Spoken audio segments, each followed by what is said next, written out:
नमस्कार, CG news की दरबार पे मैं नरेंद्र पांडे आप सभी का स्वागत करता हूँ।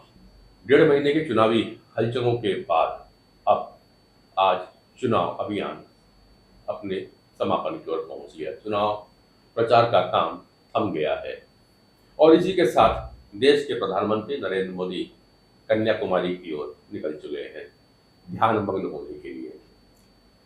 इसके पिछले वर्ष भी जब चुनाव हुआ था ना, तब भी मोदी साहब ध्यान करने के लिए केदारनाथ चले गए थे और एक बहुमत के साथ में सरकार बनाए। इस बार ध्यान जाने के लिए जब वो कन्याकुमारी की ओर जा रहे हैं तो विपक्ष की आलोचनाओं का शिकार भी हो रहे हैं कि आखिर नरेंद्र मोदी इस बार कन्याकुमारी क्यों जा रहे हैं और उसको मीडिया में इतना तवज्जो क्यों करवाया जा रहा है। तो इस सारे विषय पे बात करेंगे आज हम अपने दरबार पे दो दरबारियों के साथ। डॉक्टर किशोर सिन्हा जी हमारे साथ हैं, भारतीय जनता पार्टी का पक्ष रखते हैं, साथ में ही एक राजनीतिक एनालिसिस है, पॉलिटिकल एनालिसिस है हमारे साथ भूपेंद्र साहू जी। और अभिनंदन आप दोनों का। साथ ही आज हम और विचार कर बात करेंगे क्योंकि चुनाव अभियान थम चुका है तो बहुत से लोग की कयासें चलेंगे कि आखिर 400 पार का क्या होगा या विपक्ष का क्या होगा। क्या नेता पक्ष की कुर्सी बचा पाएगी विपक्ष या विपक्ष अपनी सरकार बनाने में कामयाब हो जाएगी, जिस तरह के अरविंद केजरीवाल, अखिलेश यादव और तेजस्वी यादव जैसे लोग हल्ला कर रहे हैं। बात की शुरुआत करते हैं राज्य वाइज, लोकसभा वाइज क्या कंडीशन रही है और क्या कितनी सीटें किस पार्टी के पास आ जाएगी, कौन सरकार बनाने के करीब होगा, इस पे चर्चा कर लेते हैं किशोर जी। नहीं नहीं बिल्कुल। शुरुआत कर रहे हैं आपके साथ। तो हमारे भारतवर्ष में जिस तरह नारा भी नरेंद्र मोदी ने दिया कि 400 पार हम करेंगे, भाजपा का नारा रहा एनडीए के साथ में 370 भारतीय जनता पार्टी का होगा। तो सब इसमें सबसे बड़ा कंट्रीब्यूशन होता है लोकसभा में वो उत्तर प्रदेश होता है। नहीं, निश्चित रूप से तो क्योंकि 80 लोकसभा सीटें वहां से आती है, तो उस निर्वाचन क्षेत्र से पहले चलते हैं। तो किशोर जी क्या देखिए, लगता है 80 में? ये तो हम सब जानते हैं। 80 में पहले कितना? नहीं नहीं, मैं बताऊंगा, मैं जरूर बताऊंगा आपको, लेकिन मैं आपको उत्तर प्रदेश की जो परिदृश्य कैसे बदली है, हाँ, ये इसको समझना बहुत जरूरी है। चलिए। पहले तो हर कोई जानता है कि देश के प्रधानमंत्री बनने का रास्ता उत्तर प्रदेश से होकर जाता है। ये हम लोग जब हम छोटे थे तब से सुन रहे हैं, आज भी सुन रहे हैं और उसको हम परिलक्षित मतलब होते हुए भी देख रहे हैं। जी। क्योंकि बहुत बड़ा राज्य है। पहले 85 सीट हुआ करती थी, पहले उत्तराखंड के अलग होने के बाद 5 सीट उत्तराखंड में चली गई, तो अभी आज आज उत्तर प्रदेश में 80 सीटें हैं। 80 सीटें। मैं आपको बताना चाह रहा हूं कि 2014 जब मोदी जी पहली बार चुनाव लड़े, उसके एक साल पहले अपने विश्वस्त साथी अमित शाह जी को वहां पे महासचिव और उत्तर प्रदेश का प्रभारी बनाकर भेजे। और उस समय क्या हुआ, संभवतः उसके पहले जब अमित शाह जी को गुजरात से जो कुछ इशू हुआ था और एक प्रकार से उनको राज्य से बाहर निकालने वो का था, तो उस समय भी वो गुजरात से बाहर निकलकर वो वाराणसी और उत्तर प्रदेश के कई शहरों में उस समय का उन्होंने सदुपयोग किया था। वो भी एक कारण था, तो उसको महासचिव बनाकर किया। और उन्होंने लगातार जो बीजेपी कल्याण सिंह जी के समय में जो थी, उसके बाद राजनाथ सिंह कुछ समय के लिए रहे अलायंस गवर्नमेंट में, उसके बाद बीजेपी वहाँ पे डाउनफॉल होते गया। उस संगठन जो जर्जर संगठन को अमित शाह जी ने संगठन को वहाँ पे सहयोगियों के माध्यम से इतना बेहतर तरीके से खड़ा किया और उस चुनाव में भारतीय जनता पार्टी 71 सीट लेकर के सहयोगियों के साथ 73 सीट लेकर के अपना दल के साथ आई थी। उसके पश्चात निरंतर संगठन को मजबूत करने का काम होते गया और 2017 में पहली बार वहाँ पे भारतीय जनता पार्टी जो है राज्य में बहुत बड़ी मेजोरिटी 325 सीट लेकर वहाँ पे चुनाव जीत कर आई और योगी आदित्यनाथ जी वहाँ के मुख्यमंत्री बने। जब योगी आदित्यनाथ मुख्यमंत्री बने, जो 3 साल 14-17 जो 3 साल था, उसमें अखिलेश यादव की सरकार थी और मोदी जी, कल अमित शाह जी बोल भी रहे थे कि उस समय प्रधानमंत्री वहाँ के सांसद थे लेकिन उनको सहयोग नहीं मिला, इसलिए जो अपना वाराणसी है, काशी है, उसका विकास उस तरीके से हो नहीं पाया। तो 2017 में जब सरकार बनी और योगी आदित्यनाथ जी मुख्यमंत्री बने और केंद्र में अपनी सरकार थी, तो दोनों डबल इंजन की सरकार ने ऐसे महत्वपूर्ण फैसले लिए। यूपी में जो है लॉ एंड ऑर्डर की व्यवस्था जो है, इसको बहुत प्रमुखता से आपको जानना पड़ेगा क्योंकि क्या स्थिति थी।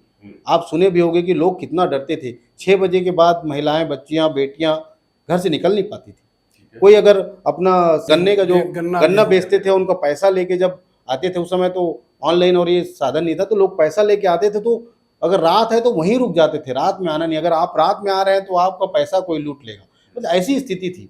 तो ये लॉ एंड ऑर्डर को योगी आदित्यनाथ जी ने इतना स्ट्रांग किया, उसके कारण ये हुआ कि 2019 में भी हम लोग प्रचंड बहुमत से जीते, मोदी जी का अपना एक और योगी जी का।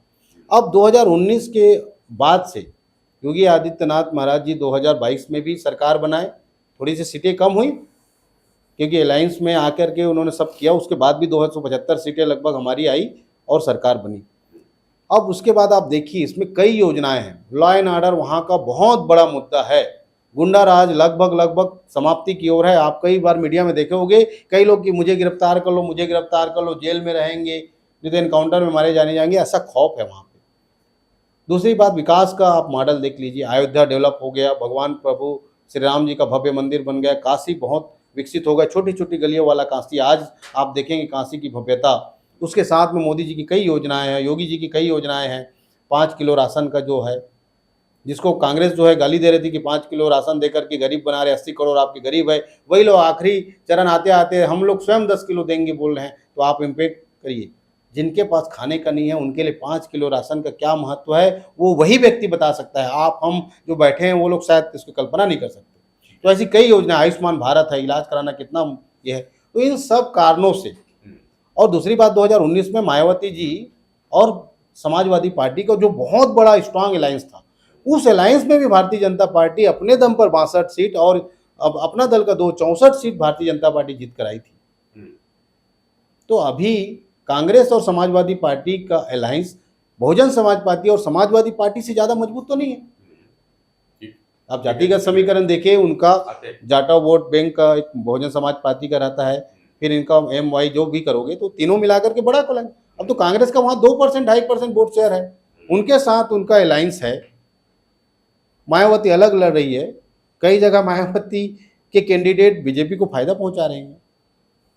तो इन सब कारणों से मेरे को लगता है कि उत्तर प्रदेश में केवल परिवार बचेगा, वो भी उनमें भी मुझे लगता है किसी परिवार में भी सेंध लग सकती है, और बाकी कोई सीट इन लोग जीत नहीं पाएंगे। तो मेरे हिसाब से अखिलेश यादव अगर बचा ले गए तो कन्नौज बचा लेंगे, मैनपुरी बचा लेंगे, ये 2 जगह मेरे को लगता है वो बचा लेंगे, और राहुल गांधी अगर बचा पाए तो रायबरेली बचा पाएंगे।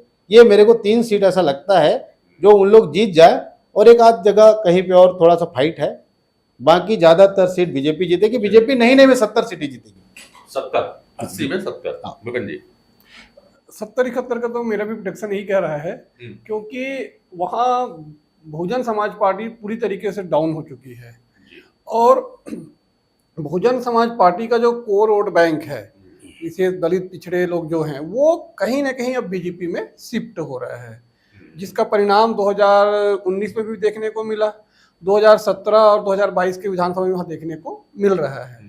और वहाँ भी जो अलायंस हुआ, देखिए अभी क्या हुआ था, जब MP विधानसभा चुनाव हुआ उस समय समाजवादी पार्टी के नेता जो हैं, आज प्रमुख है समाजवादी पार्टी के मुखिया अखिलेश यादव, तो उन्हीं को कमलनाथ ने कहा था ये अखिलेश कौन है हम नहीं जानते।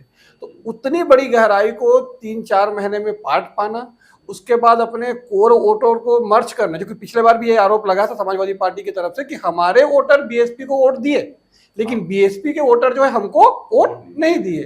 तो ये देखने वाली बात होगी क्या समाजवादी पार्टी के जो कोर वोटर है वो कांग्रेस के प्रत्याशियों को वोट दे पाएंगे, क्या जो कांग्रेस के कोर वोटर है वो समाजवादी पार्टी की तरफ झुक पाएंगे कि नहीं झुक पाएंगे। और मुझे ऐसा लग रहा है कि BSP अलग लड़के कहीं ना कहीं कांग्रेस और समाजवादी पार्टी को नुकसान पहुंचाने का काम कर रही है, जिसका सीधा फायदा बीजेपी को होता हुआ दिख रहा है, और 70-71 सीटें मुझे लग रहा है कि आ सकती है वहाँ बीजेपी की। BSP के जो वोटर्स हैं और उनकी जो सीट है उसका फायदा कहीं ना कहीं भारतीय जनता पार्टी को मिलेगा। कुछ सीट पे बात करते हैं, 2 सीटें समाजवादी पार्टी की हैं, कन्नौज मैनपुरी, और रायबरेली और अमेठी, 4 जगहों पे क्या प्रेडिक्शन है? अमेठी तो बीजेपी जीतेगी, रायबरेली का मैं 50-50 लेके चल रहा हूँ।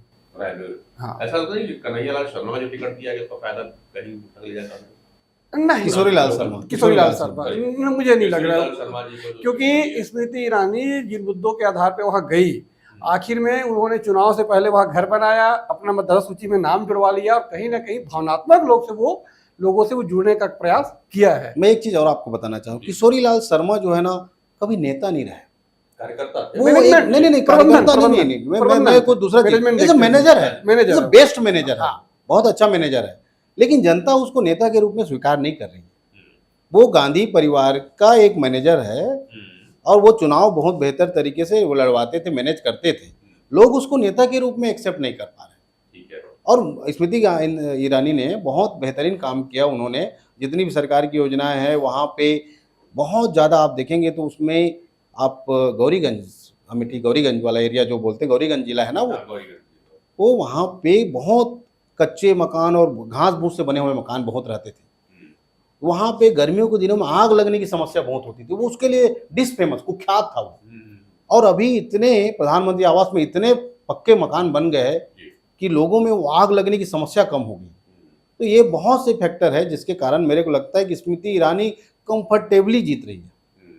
रायबरेली में मैं निश्चित रूप से बोलूँगा कि हल्का सा एज राहुल गांधी जी को है, ऐसा मुझे लगता है।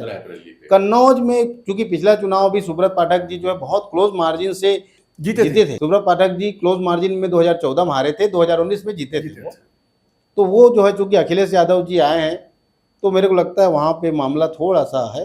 अब वहाँ पे और वहाँ भी प्रत्याशी चेंज हुआ। पहले उन्होंने अपने कजन ब्रदर को दिया था, उसके बाद फिर उन्होंने उसको, क्योंकि वहाँ पे वो हार रहे थे, हाँ हार रहे थे इसलिए स्वयं वहाँ पे वो गए। मैनपुरी, चूंकि मैनपुरी से लोगों की आस्था जुड़ी हुई है। मुलायम सिंह यादव, आप माने चाहे ना माने, मुलायम सिंह के प्रति एक श्रद्धा है। अखिलेश यादव जी उस चीज को मेंटेन नहीं कर पाए, लेकिन मुलायम सिंह क्या जमीन से जुड़े हुए थे, वो लोगों को परखना जानते थे। अखिलेश यादव उस तरीके से उतने परिपक्व नहीं।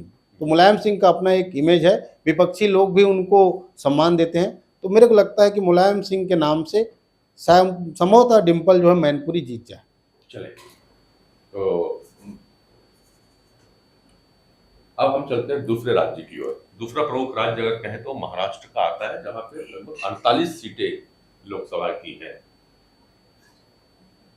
शिवसेना के हाथ में भारतीय जनता पार्टी वहां चुनाव लड़ती थी और अच्छे मार्ग के साथ में जीतती भी थी। शिवसेना में दो टूक फाड़ हो गया। कद्दावर नेता रहे हैं एनसीपी के शरद पवार जी, और शरद पवार की जो एनसीपी रही वह भी चाचा भतीजे में बढ़ गई। अब लोकसभा चुनाव में 48 में से क्या रहेगा भारतीय जनता पार्टी का? महाराष्ट्र बहुत ही उलझा हुआ स्टेट है आज के डेट में। अगर आप पूरे देश का परिदृश्य देखेंगे तो सबसे उलझा हुआ लगेगा आपको महाराष्ट्र। वहाँ पे लोगों को भी पता नहीं है। कई बार मैं कुछ चैनलों में देख रहा था, पत्रकार लोग भी भूल जाते हैं कि वो किस पार्टी में था और अभी किस पार्टी में है। तो ये बड़ा कन्फ्यूजन है, क्योंकि दो बड़ी पार्टी, वहाँ की दो बड़ी रीजनल पार्टी शिवसेना और एनसीपी, दोनों दो फाड़ हो गई है। ठीक है, दो टुकड़ों में गई है। एक जो चुनाव आयोग की दृष्टि से जिसको हम असली शिवसेना बोले, वो भारतीय जनता पार्टी के साथ है, शिंदे जी के नेतृत्व में। और हाँ नहीं, शिंदे और उद्धव, चलिए शिंदे शिवसेना जो है वो भारतीय जनता पार्टी के पास है, और उद्धव शिवसेना जो है अब वो अलग मसाल की चुनाव लेकर के वो चुनाव में तैयारी कर रहे हैं। तो जो मेरा आकलन है कि थोड़ा सा वहाँ पे टफ है बीजेपी के लिए, लेकिन बीजेपी मोरलेस एक दो सीट ऊपर नीचे करके मुझे लगता है अपना पुराना टैली लगभग बरकरार रखेगी। कल अमित शाह जी का मैं एक इंटरव्यू भी देख रहा था, उसमें भी उन्होंने माना कि थोड़ा सा अपने लिए वो है, और वहाँ पे जो स्थिति मोरलेस सेम रहेगा, एक आध दो सीट को ऊपर नीचे हो सकता है। तो मेरे को लगता है 23 था वहाँ पे भारतीय जनता पार्टी का, तो भारतीय जनता पार्टी 22 से 24 के आसपास, जो भी है 23, 24, 22 लगभग उतना ही रहेगा। मुझे लग रहा है कि महाराष्ट्र में बीजेपी को नुकसान नहीं होना चाहिए। जो भी नुकसान होगा वो एनसीपी और जो शिवसेना जो बंटवारा हुआ वहाँ होगा, और उसमें भी मुझे लग रहा है कि कोर वोटर कंफ्यूज होगा कि उस सिंबल पे जाए कि नए चिन्ह पे जाए। और अगर जो हमारे केवल क्या है, देखिए हमारे जो ग्रास रूट के जो वोटर हैं, जो गांव में रहते हैं, जो लिटरेट नहीं है, वो लोग सिंबॉलिक हैं, सिंबल पे जाते हैं। मतलब आपको हमारे देश में जब लोकसभा चुनाव हुआ तो एक जमाने में तो स्थिति ये थी कि हमारे यहाँ प्रत्याशियों को रंग दिया जाता था कि ये नेहरू जी का लाल रंग है, कि इनका पीला रंग है, इस तरीके, मतलब ये हालत रही है। बाद में धीरे धीरे सिंबल आया, फिर राष्ट्रीय चिन्ह बनते गए, अलग अलग पार्टियों को चिन्ह देते गए। तो मुझे लग रहा है कहीं ना कहीं सिंबल जो छीन लिया गया, या जैसा भी इसी का निर्णय था, उसका नुकसान शायद शरद पवार और उद्धव ठाकरे गुट को हो सकता है।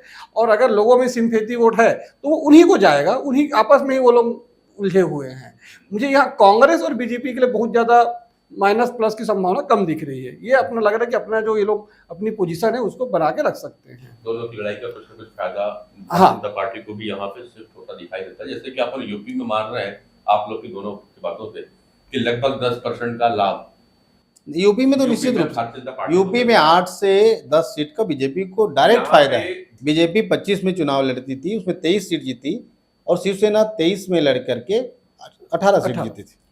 तो 23 से बढ़ेगी सीट यहाँ पे आप दोनों के तो वो 23, 24, 22 हो सकता है, ऊपर लगभग लगभग उतने हैं। मतलब अपना मतलब यथास्थिति मेंटेन BJP रहेगी। बीजेपी डैमेज नहीं हो रही है। वहां डैमेज जो होगा ये एनसीपी और उद्धव गुट या उद्धव गुट शरद की- पवार गुट, जैसा आप उसको बोले, उसी में मतलब होगा। हाँ। दोनों शिवसेना हाँ। और दोनों एनसीपी की बात करें कि आपस में और यहाँ पर बीजेपी ने एक अच्छी चीज ये किया जिससे उसको नुकसान इसलिए भी नहीं हो रहा कि इन्होंने दोनों पार्टियां टूटी, उनको अपने में नहीं मिलाया। हाँ। अगर अपने में मिलाता तो सीधा ये प्रभाव जाता, ये मैसेज जाता कि देखो इन्होंने खरीद लिया है, जो भी ईडी वीडी जो भी हम बोलते हैं इस तरीके की चीजें होती। उन्होंने बोला भी तुम लोग आपस में लड़ो, और दोनों पार्टियां टूटी, और दोनों पार्टियां पब्लिक में जाके बता रही कि मैं ओरिजिनल हूँ। इसमें बीजेपी कहीं नहीं है। बीजेपी अपना प्रचार अपने तरीके से कर रही है, बीजेपी अपनी सीटों में। अपने स्थान पे रहेगी, हाँ। यहाँ पे है ज्यादा फायदा ना नुकसान। हालांकि गडकरी जी को लेके थोड़ा सा उद्धव ठाकरे ने उसको फायदा उठाने का प्रयास किया था, पर गडकरी जी का फायदा उनको भी नहीं मिल पाया। उन्होंने तो मंत्री पद का ऑफर दे दिया था। चलिए चलते एक और महत्वपूर्ण राज्य है, और वो है पश्चिम बंगाल। सूत्रों में खबर मिल रही है कि किसी कोई ममता दीदी कुछ परेशान, कुछ बेचैन सी है। नहीं, अगर कल ममता दीदी का आप स्टेटमेंट देखेंगे तो जो भी होगा, जो ऊपर वाले पे है, ऐसा उनका वक्तव्य अगर आप देखेंगे तो थोड़ा सा फ्रस्ट्रेट तो है निश्चित रूप से। और अगर आप देखेंगे तो हमेशा बोल रहे हैं कि मोदी जी जो ये कर रहे हैं वो कर रहे हैं, हिंदू मुसलमान कर रहे हैं, हिंदू मुसलमान कर रहे हैं। अरे आप तो मुसलमान कर रहे हैं, तो हिंदू मुसलमान करने में क्या दिक्कत है भाई? आप मुसलमान कर रहे हैं ना।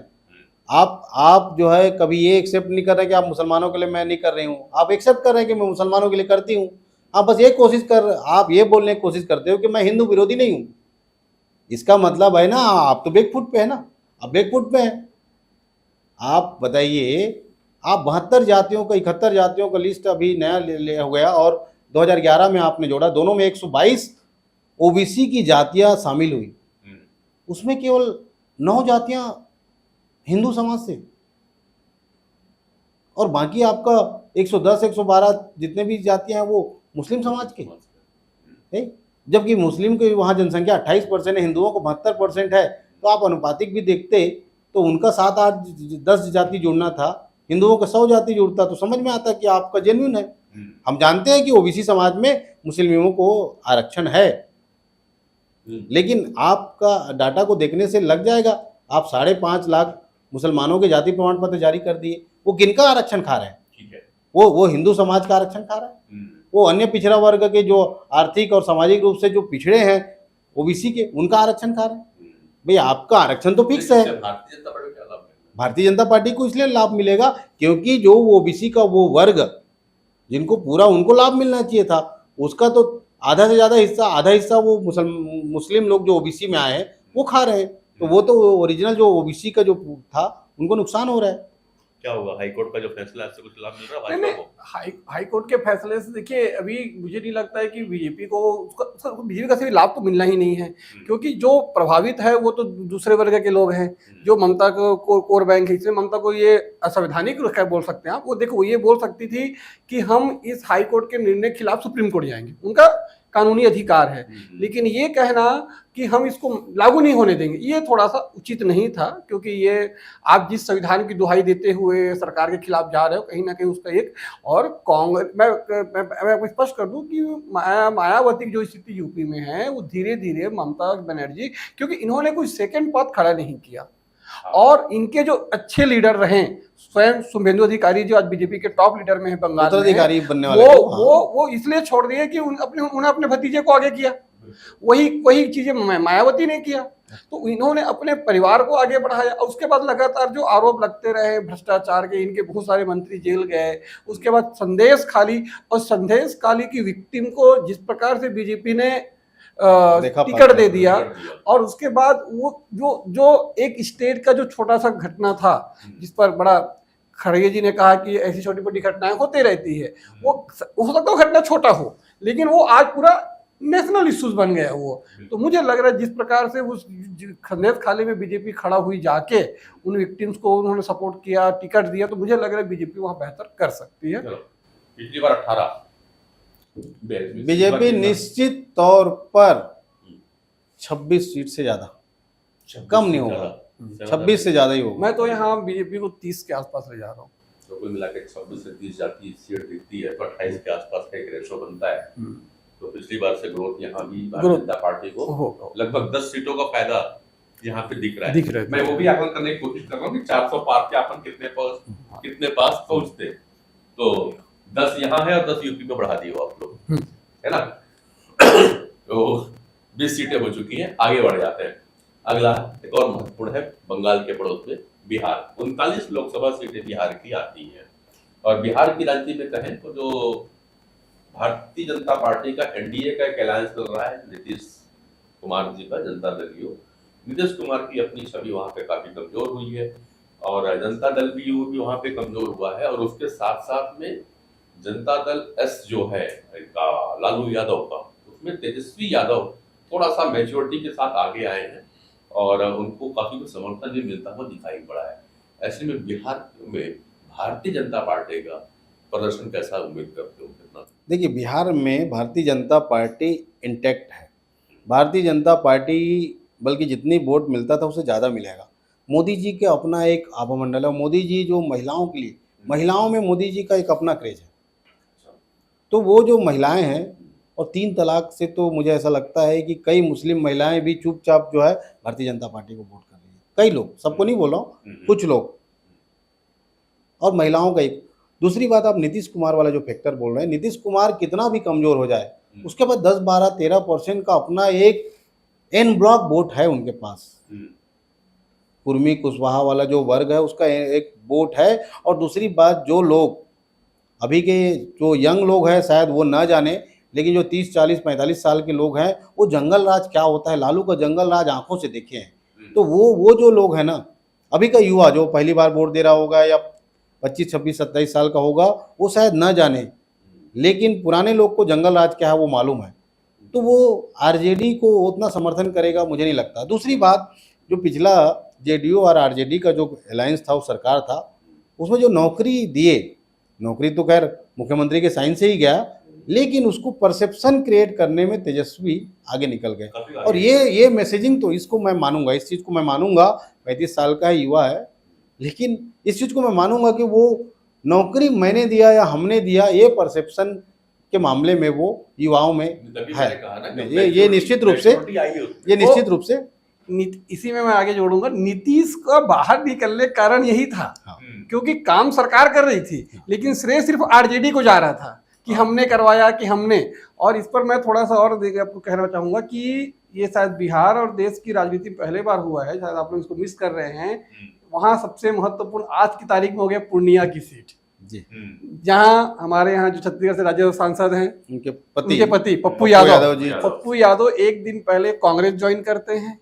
कांग्रेस उनको टिकट नहीं देती, टिकट आरजेडी खाते में चला जाता है। वहां जेडीयू छोड़ के आई विधायक को तत्काल टिकट देते हैं।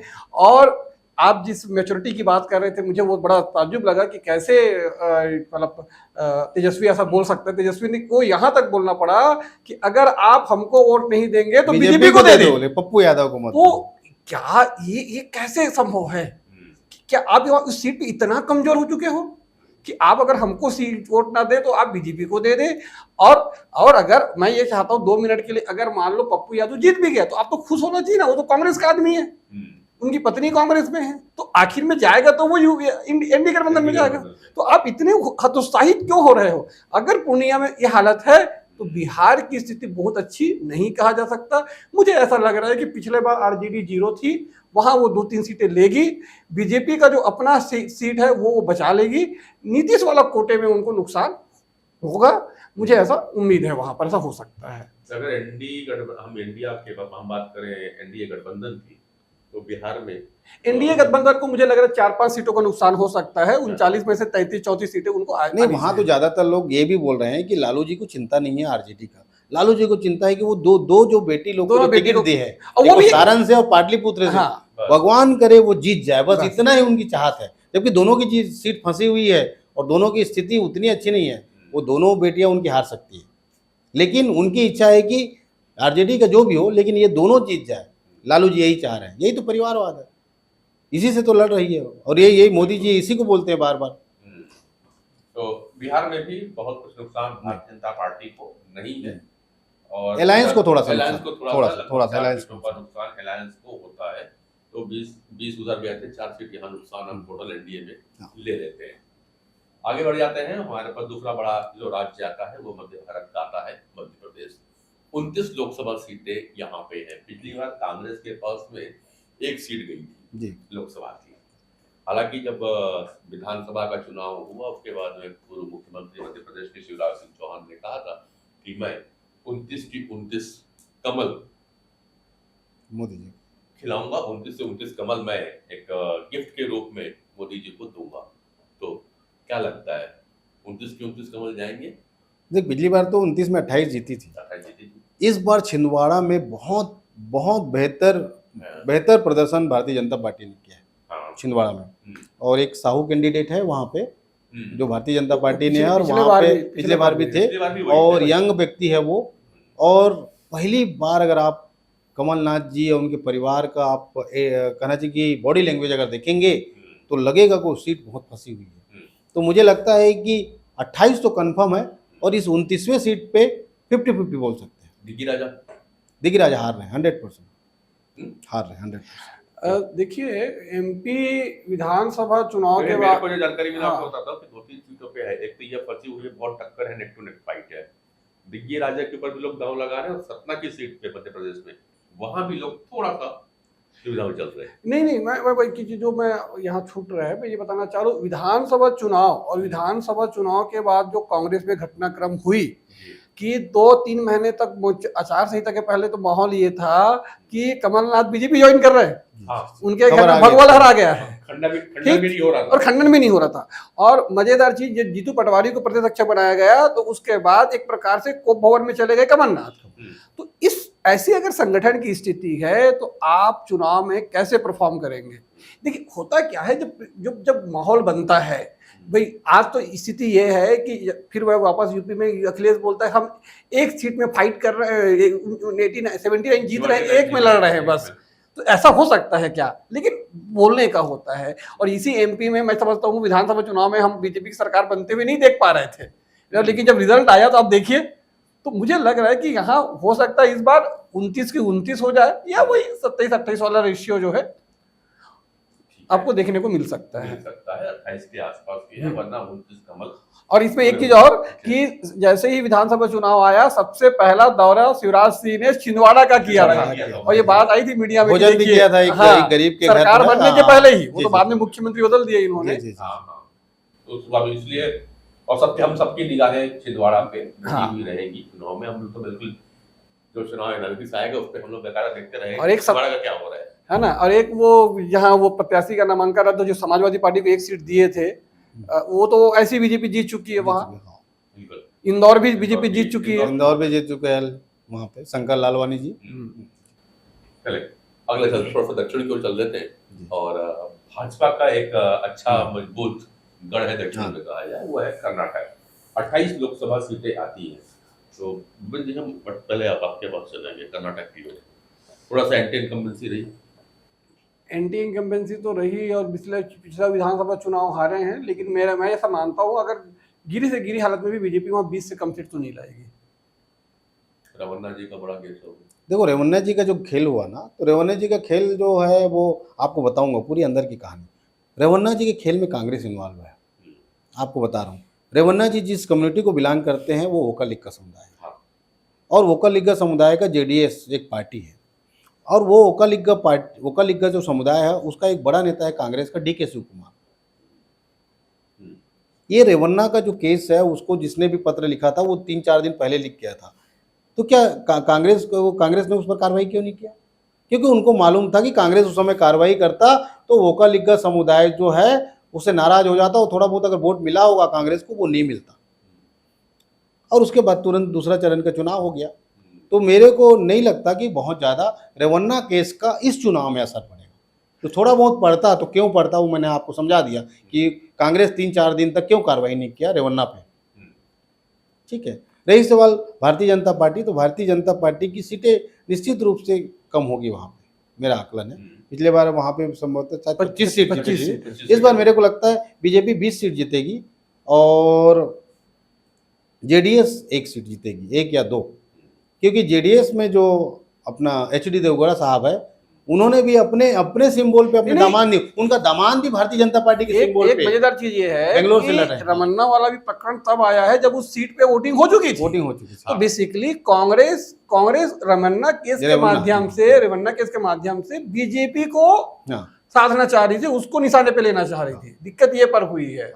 और रही बात, वो केस एक दिन का नहीं है, वो केस तो पुराना है और आपने गठबंधन में सरकार भी चलाई है, तो आपको भी पता था ये चीजें हो रही हैं। उसके टाइमिंग को लेके थोड़ा सा वो है, और ऐसा ना हो कि रमन्ना चुनाव जीत भी जाए। वो खुद भी पार्लियामेंट तो है ही, वो हो सकता है कि वो चुन भी, क्योंकि वो वोटिंग के बाद उस केस को ओपन किया गया, तो कहीं ना कहीं है कि प्लानिंग से किया गया है ताकि लगता है। हाँ, तो यहाँ पे आप देखें तो लगभग 4-5 सीट का नुकसान हो रहा है बीजेपी को, निश्चित रूप से वहाँ पे नुकसान हो रहा है। 10 के आगे चल रहे हैं जी मतलब ओवरऑल। नहीं, हम लास्ट में टेली करेंगे पूरा एक। हाँ, तो अभी हम बता कर रहे हैं कि 4 के पीछे हो गए हैं, 10 में आगे चलते हुए देखिए राजस्थान और गुजरात पहुंचते हैं। सबसे बड़ा मजबूत गढ़ है भारतीय जनता पार्टी का, क्लीन स्वीप मिलता है 26 सीट गुजरात में, 26 की 26 जीता इस बार 26 में 26 फिर 26 की 26 इसलिए जाएगा क्योंकि प्रधानमंत्री जी उसका गृह राज्य है। वहाँ के लोग जब उनको वहाँ के लोग क्यों नहीं देंगे उनको? किसी राज्य का कोई व्यक्ति जो है वो प्रधानमंत्री है, वो भी 3 बार प्रधानमंत्री है, मुख्यमंत्री रहा है, इतने बड़े नेता है, तो क्यों नहीं चाहेगा वो राज्य? तो गुजरात के बारे में तो सोचना ही नहीं है, चाहे परिस्थिति कुछ भी हो जाए वहाँ पे, और वहाँ तो स्थानीय परिस्थिति कुछ भी हो जाए, लगातार कमजोर भी हो रही है। और कांग्रेस के सभी बड़े नेता, अर्जुन मोढवाडिया जी, कितने सब बड़े बड़े नेता लोग आ गए। एक थोड़ा सा 2019 में निकाला, अरे हार्दिक पटेल को बीजेपी में आ गए, इससे बड़ी बात क्या हो सकती है? 2019 में जो वहाँ पटेलवाद का सब कुछ था, हाँ, तब तो कुछ नहीं हो पाई, आंदोलन का चेहरा हुआ। और वहाँ के मतदाताओं को ये पता है कि हमको मोदी जी को मजबूत रखना है। उनको पता है अगर यहाँ 1 सीट भी कम हुई, इसमें अभी राजस्थान आपके में आया नहीं, राजस्थान में अमित शाह का एक स्टेटमेंट था, आपने 25 की 25 दे के गलती की है, मतलब ये आपको पीछे नहीं जाना, इतना देना ही पड़ेगा। तो अगर अमित शाह ये बातें राजस्थान में खड़ा होकर बोल रहे हैं तो इसका सीधा प्रभाव जाता है गुजरात में कि अमित शाह राजस्थान में देना ही है, लेकिन गुजरात को देना ही पड़ेगा। चलो, तो गुजरात तो 26 हाँ, नहीं उसमें तो कोई डाउट नहीं। कहा कि राजस्थान की बात नहीं, चलो भैया राजस्थान आते हैं। राजस्थान में निश्चित रूप से बीजेपी को नुकसान हो रहा है। एक तो मैं जैसलमेर का सीट बताऊंगा जहाँ पे एक निर्दलीय विधायक भाटी और एक कुछ बीजेपी के जो रिबेल लोग हैं वो चुनाव लड़ रहे हैं, तो मेरे को लगता है कि 2-3 सीट बीजेपी को वहाँ पे लॉस हो सकता है। एक्चुअली राजस्थान में क्या हुआ, जिस प्रकार से सरकार बदली, मुझे नहीं लगता कि भजन लाल शर्मा एकदम से 3-4 महीने में उतनी मजबूत स्थिति में आ पाए। और कई बार होता है ना कि जो बड़े नेता जब साइलेंट बैठ जाते हैं, मैं जिसका नाम ले रहा हूँ आप समझ रहे हो, वसुंधरा राजे सिंधिया की, तो थोड़ा सा लगता है कि उस तरीके की चीजों में थोड़ा सा फर्क आ सकता है। आपको याद होगा कि वहाँ पहला एक चुनाव हुआ, 1 सीट पे प्रत्याशी एक्सपायर हुआ, तो वो कर दिया, मंत्री शपथ, बड़ा बचकाना हरकत लगा, मुझे अच्छा नहीं था ये राजनीति में कि भाई थोड़ा होल्ड कर लो, वेट कर लो, शपथ दिला सकते, या तो उस बड़े लेवल का व्यक्ति हो भाई कि उसको आप शपथ दिला दिए, चुनाव देखा जाएगा बाद में, क्या उसके बाद या तो आपके दूसरा कोई ऑप्शन हो, वहां विधान परिषद भी नहीं है, तो एक जो बिल्कुल मतलब अगले 1 महीने के भीतर, इसलिए मैंने उस आर्टिकल में कहा था कि भजन लाल अपने पहले यूनिट टेस्ट में फेल, तो वो मुझे लग रहा है कि वहाँ अंतर्द्वंद कहीं ना कहीं है। हालांकि कांग्रेस की अच्छी स्थिति वहां भी नहीं है, लेकिन हो सकता है क्लीन स्वीप ना होके वहां कांग्रेस 1-2 सीटें निकाल ले, तो बहुत ज्यादा ऐसे 10, 12, 15 फर्क नहीं आएगा, 1-2 सीटें ऊपर नीचे हो सकता है। हमारे सामने राजस्थान पे लगभग 2 के आसपास का नुकसान भारतीय जनता पार्टी को दिखता है, बाकी नहीं। राजस्थान से चलते हैं आंध्र प्रदेश की ओर। 24 लोकसभा 25 चलो में जो डाटा है वो 25 का 17 और 25 है, तेलंगाना 17 है और 25। ये भी वही से है। 17 और 25 है, ठीक ठीक है ना, ठीक ठीक, चलिए। कोई दिक्कत नहीं, 25 सुधार ले कर जाएगा ये। नहीं, कंफर्म 25 सीट कंफर्म है। है ना। तो चलिए अब राजस्थान से आगे बढ़ते हैं आंध्र प्रदेश की ओर, जहाँ पे लोकसभा की 25 सीटें हैं।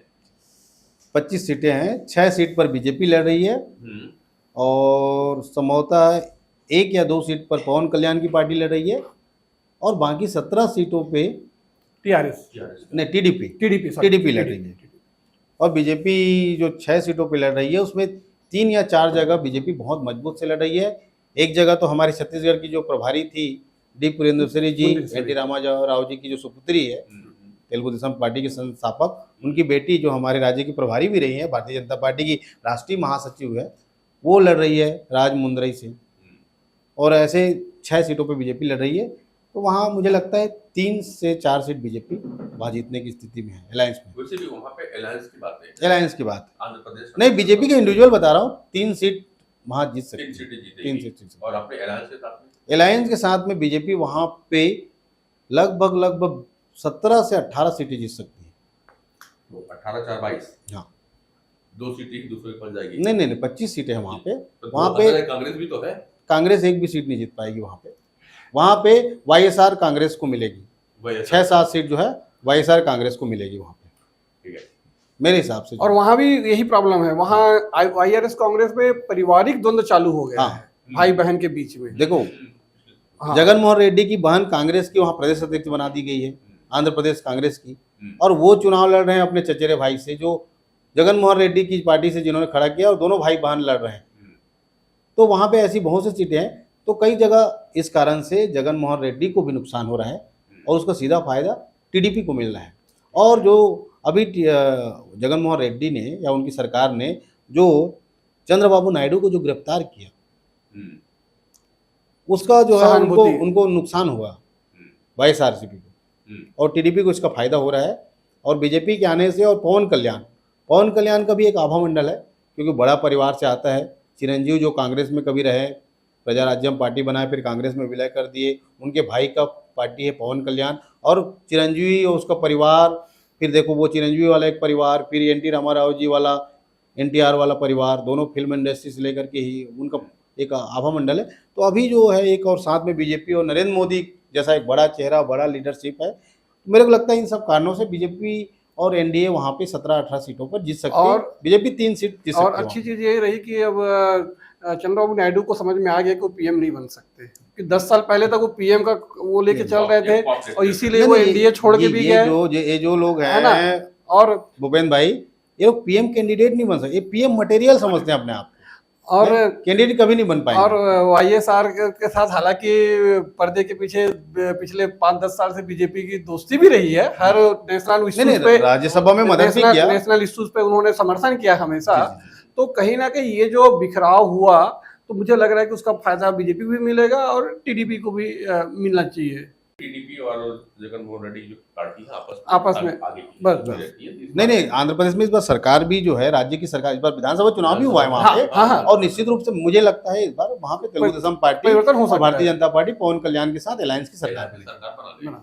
तो यहाँ पे 175 विधानसभा की सीटें हैं वहाँ पे। यहाँ पे भारतीय जनता पार्टी को लगभग 1 सीट का फायदा हो सकता है। नहीं 3 सीट का फायदा हो रहा है, बीजेपी 0 है वहाँ पे, 6 में 3 सीटें जीतेगी बीजेपी वहाँ पे। मैं टीडीपी को दे रहा था वैसे, पर आप लोग बोल रहे हो, मैं आपको मान लेता हूँ। चलो, आंध्र प्रदेश में हमारे दोनों पैनलिस्ट बोलते हैं कि 3 सीट का फायदा होगा, और बाकी टीडीपी लेकर के आ रही है।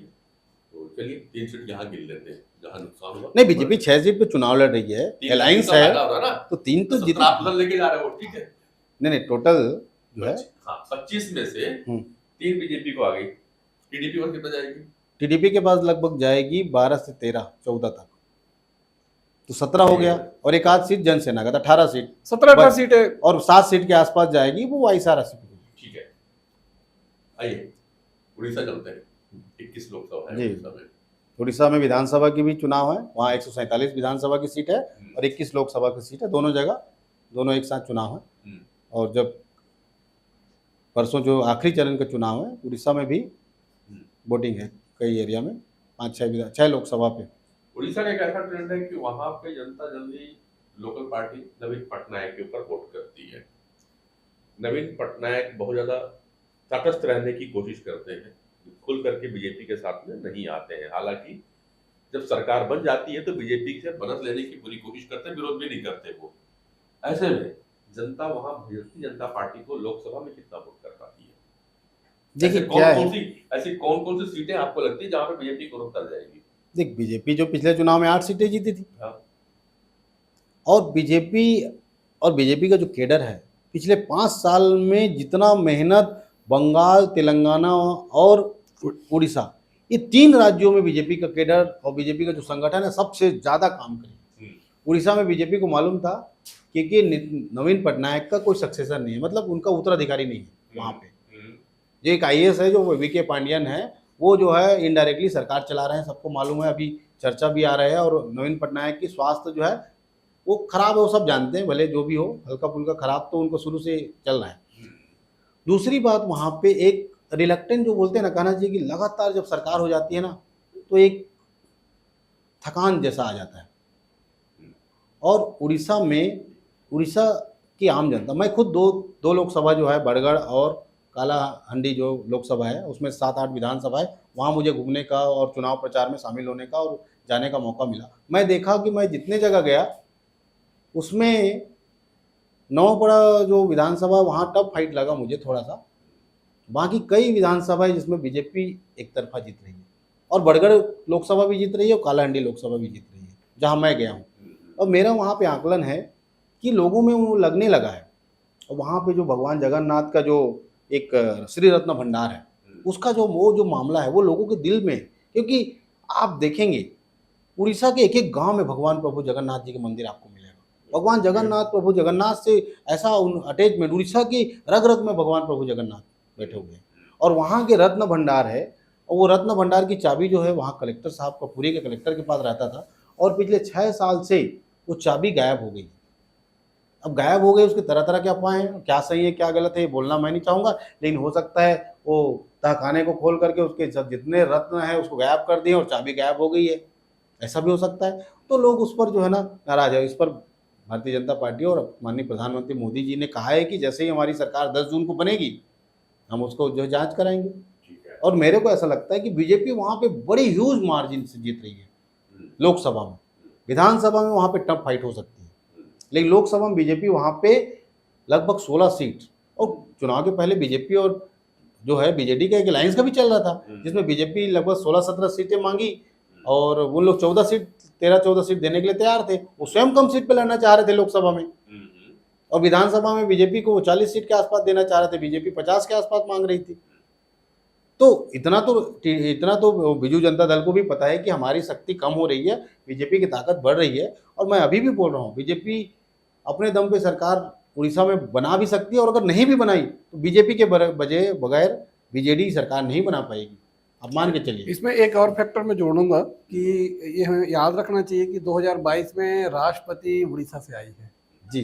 तो कहीं ना कहीं उसका फायदा मुझे लग रहा है कि मिलेगा बीजेपी। उड़ीसा की बेटी आपके पास असल उसी पॉइंट को लेकर के आ रहा था। हाँ। कि वो जो राष्ट्रपति का एक, फिर दूसरा वो जो कम्युनिटी है ट्राइबल की, स्पेशली जो संथाल वोटर्स है, उनका क्या रूप होगा, क्योंकि जनरली वो बहुत कांग्रेस को निकल जाया करते थे वोटर।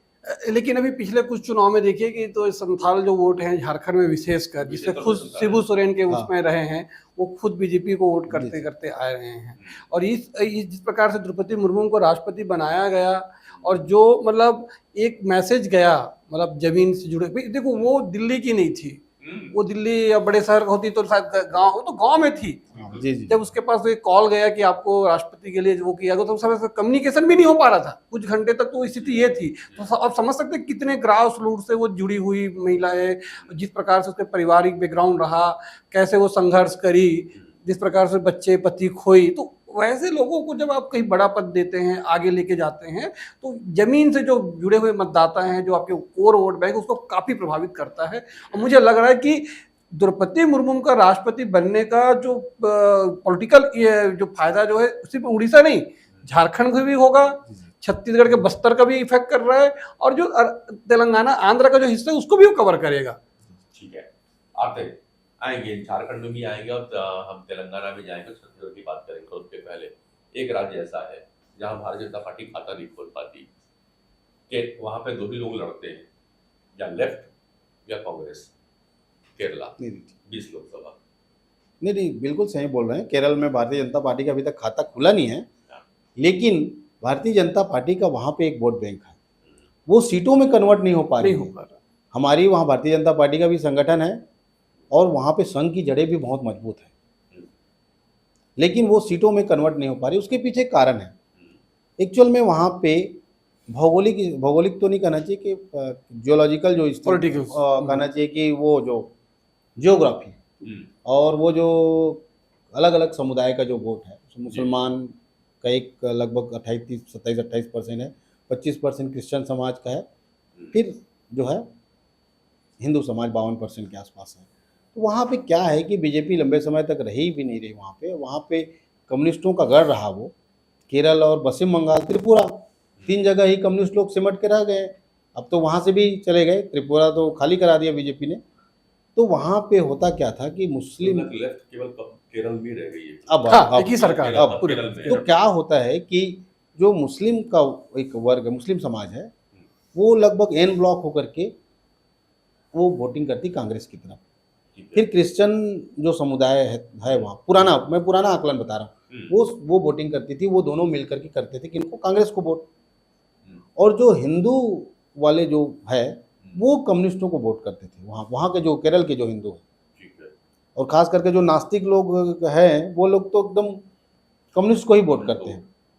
तो बीजेपी को वहाँ पे दोनों तरीके से वहाँ पे घुसने में वहाँ पे जो थोड़ा सा एक तकलीफ हो रही थी, लेकिन धीरे धीरे लोगों को समझ में आया। अब वहाँ लव जिहाद का मामला आया, तो लव जिहाद से हिंदू भी प्रताड़ित हुए और क्रिश्चियन समाज भी वहाँ पे प्रताड़ित हुआ। तो अब क्रिश्चियन समाज का जो झुकाव है वो भारतीय जनता पार्टी की तरफ हुआ है।